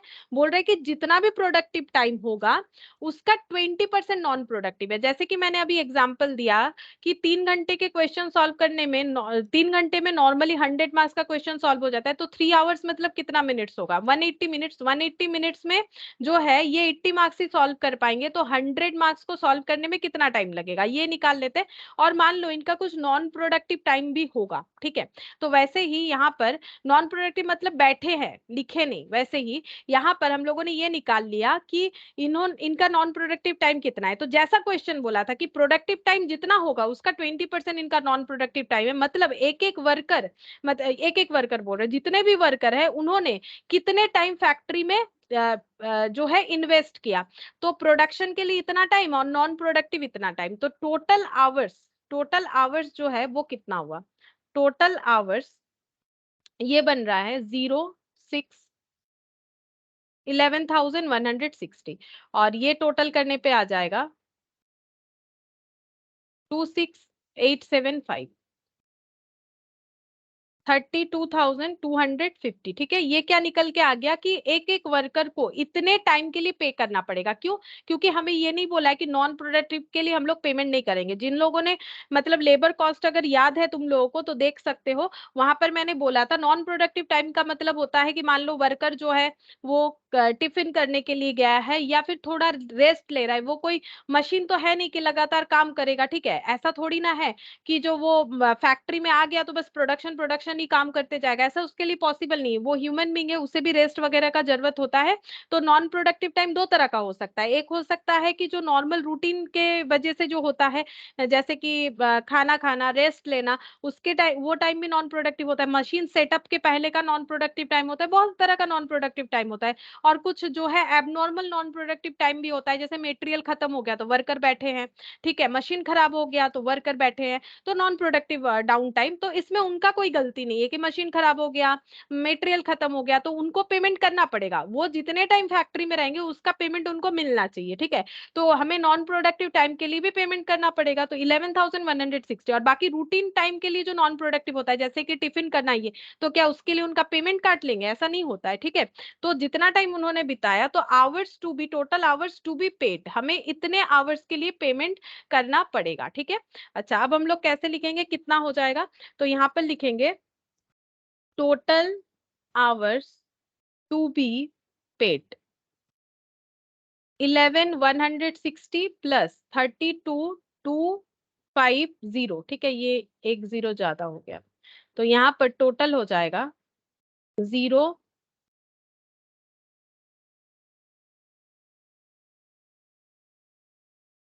43,410, ठीक है, 43,410 आवर्स, ये है total hours to be paid. और कितना करके पेमेंट करना पड़ेगा, यहाँ क्वेश्चन में हमें बता दिया था कि पेमेंट करना पड़ेगा 25 पर आवर, ठीक है। तो ये पेमेंट हम लोग करेंगे यहाँ पर। लेकिन यहाँ अच्छा, यहाँ और एक बात भी बोला था, ओवर टाइम पे करेंगे अगर वर्कर ने 40 आवर से वीक से ज्यादा काम किया है, तो वो भी चेक करना पड़ेगा। तो टोटल तो इतना टाइम हुआ है, क्या ओवर टाइम अवेलेबल हो रहा है, तो पहले देखते हैं। Hours to be paid at normal, normal 25 करके कितने आवर्स तक इनको पेमेंट मिलेगा, तो कितने आवर्स तक, 40 आवर्स से वीक, और 180 डायरेक्ट वर्कर है, मतलब कैसे निकलेगा, ऐसे निकलेगा 40 आवर्स एक हफ्ते में, और 4 वीक का जो है बजट है, ठीक है। एक हफ्ते में एक लेबर अगर 40 घंटे से ज्यादा काम करेगा, मतलब 4 वीक में 40 आवर्स के हिसाब से, और यहाँ पर 180 वर्कर है, ठीक है। मतलब बात को समझो, हम लोग क्या निकाल रहे हैं कि कितने टाइम तक काम करने से ओवर टाइम नहीं मिलेगा। तो नॉर्मली बोल रहा है 40 घंटे एक हफ्ते से ज्यादा काम करने से। तो एक हफ्ते में अगर वर्कर 40 घंटा काम करता है, ठीक है, तो 4 हफ्ते में कितना करेगा, क्योंकि बजट 4 हफ्ते का है, और कितने वर्कर है, 180 वर्कर है। तो यहाँ पर अगर मल्टीप्लाई करेंगे तो यहाँ पर निकल के आएगा 160 इंटू 180, 160 इंटू 180। तो फिर बजट के हिसाब से 28,800 आवर्स जो है काम होने पे कोई भी ओवर टाइम नहीं देना पड़ेगा। क्या उससे ज्यादा काम हुआ है, हुआ है, इतना काम हुआ है टोटल, ठीक है। तो यहाँ पर ओवर टाइम निकाल लेंगे। ओवर टाइम कितना किया है वर्कर लोगों ने, 43,410 माइनस 28,800, तो यहाँ से हमें मिल जाएगा ओवर टाइम 14,610 आवर्स, ठीक है। ये हम लोग का ओवर टाइम आवर्स हो गया। अच्छा, अब हम लोग क्या कैलकुलेट करेंगे, पेमेंट। तो टोटल वेजेस पेड कैसे निकालेंगे, अप टू इतने तक 28,800 आवर्स तक हमें बोला है 25 रुपए करके पेमेंट करने के लिए, ठीक है। और ओवर टाइम का पेमेंट कैसे हो जाएगा, 14,610 आवर्स का पेमेंट हो जाएगा, 50% ओवर टाइम देना पड़ेगा, मतलब जो भी रेट दे रहा है उससे 50% ज्यादा देंगे, मतलब 25 रुपए, और 25 रुपए पे और भी 50%, मतलब 25 इंटू 50% ये हो जाएगा। तो इसका मतलब इंटू करके देख लेते हैं, 28,800 इंटू 25, तो ये हो गया 7,20,000 प्लस 25 रुपए पे 50%, तो 25 मतलब 37.5 इंटू 14,160, सॉरी 14,610, तो 54,7,875 प्लस 7,20,000, 12,67,875, इतना पेमेंट करना पड़ेगा, ठीक है। इतना पेमेंट करना पड़ेगा टोटल वेजेस पेड, ठीक है। तो और तो कुछ नहीं बोला है, बस इतना ही हमें करने के लिए बोला गया था कि परचेज बजट वेजेस बजट आसान था, मतलब क्वेश्चन आसान है, बट करने के लिए बहुत सारे स्टेप्स हमें फॉलो करने पड़ेंगे, क्योंकि जो क्वेश्चन देने का तरीका है वो कुछ अलग तरीके से दिया गया है, ठीक है। लेकिन पढ़ पढ़ के पेशेंस के साथ करोगे तो क्वेश्चन सॉल्व हो जाएगा। तो यहाँ पर देखो हम लोगों ने इलास्ट्रेशन 8 भी जो है ये कर लिया, क्वेश्चन 8, ठीक है। तो क्वेश्चन 8 था ये फुल्ली कंप्लीट, इलास्ट्रेशन यहाँ पर फुल्ली कंप्लीट, बस एक ही इलास्ट्रेशन बाकी रहा, दैट इज 7, जो कि रेशियो पे है, ठीक है, बजटेड रेशियो। तो नेक्स्ट क्लास में हम लोग बजटेड रेशियो और 2 कैश बजट करेंगे, और एक थ्योरी है जीरो बेस्ड बजटिंग, वो लिखवाएंगे, तो हम लोग का बजट कंप्लीट हो जाएगा। तो आई होप कि नेक्स्ट क्लास में हम लोग का बजट खत्म हो जाएगा, ठीक है। तो आज इतना ही करते हैं।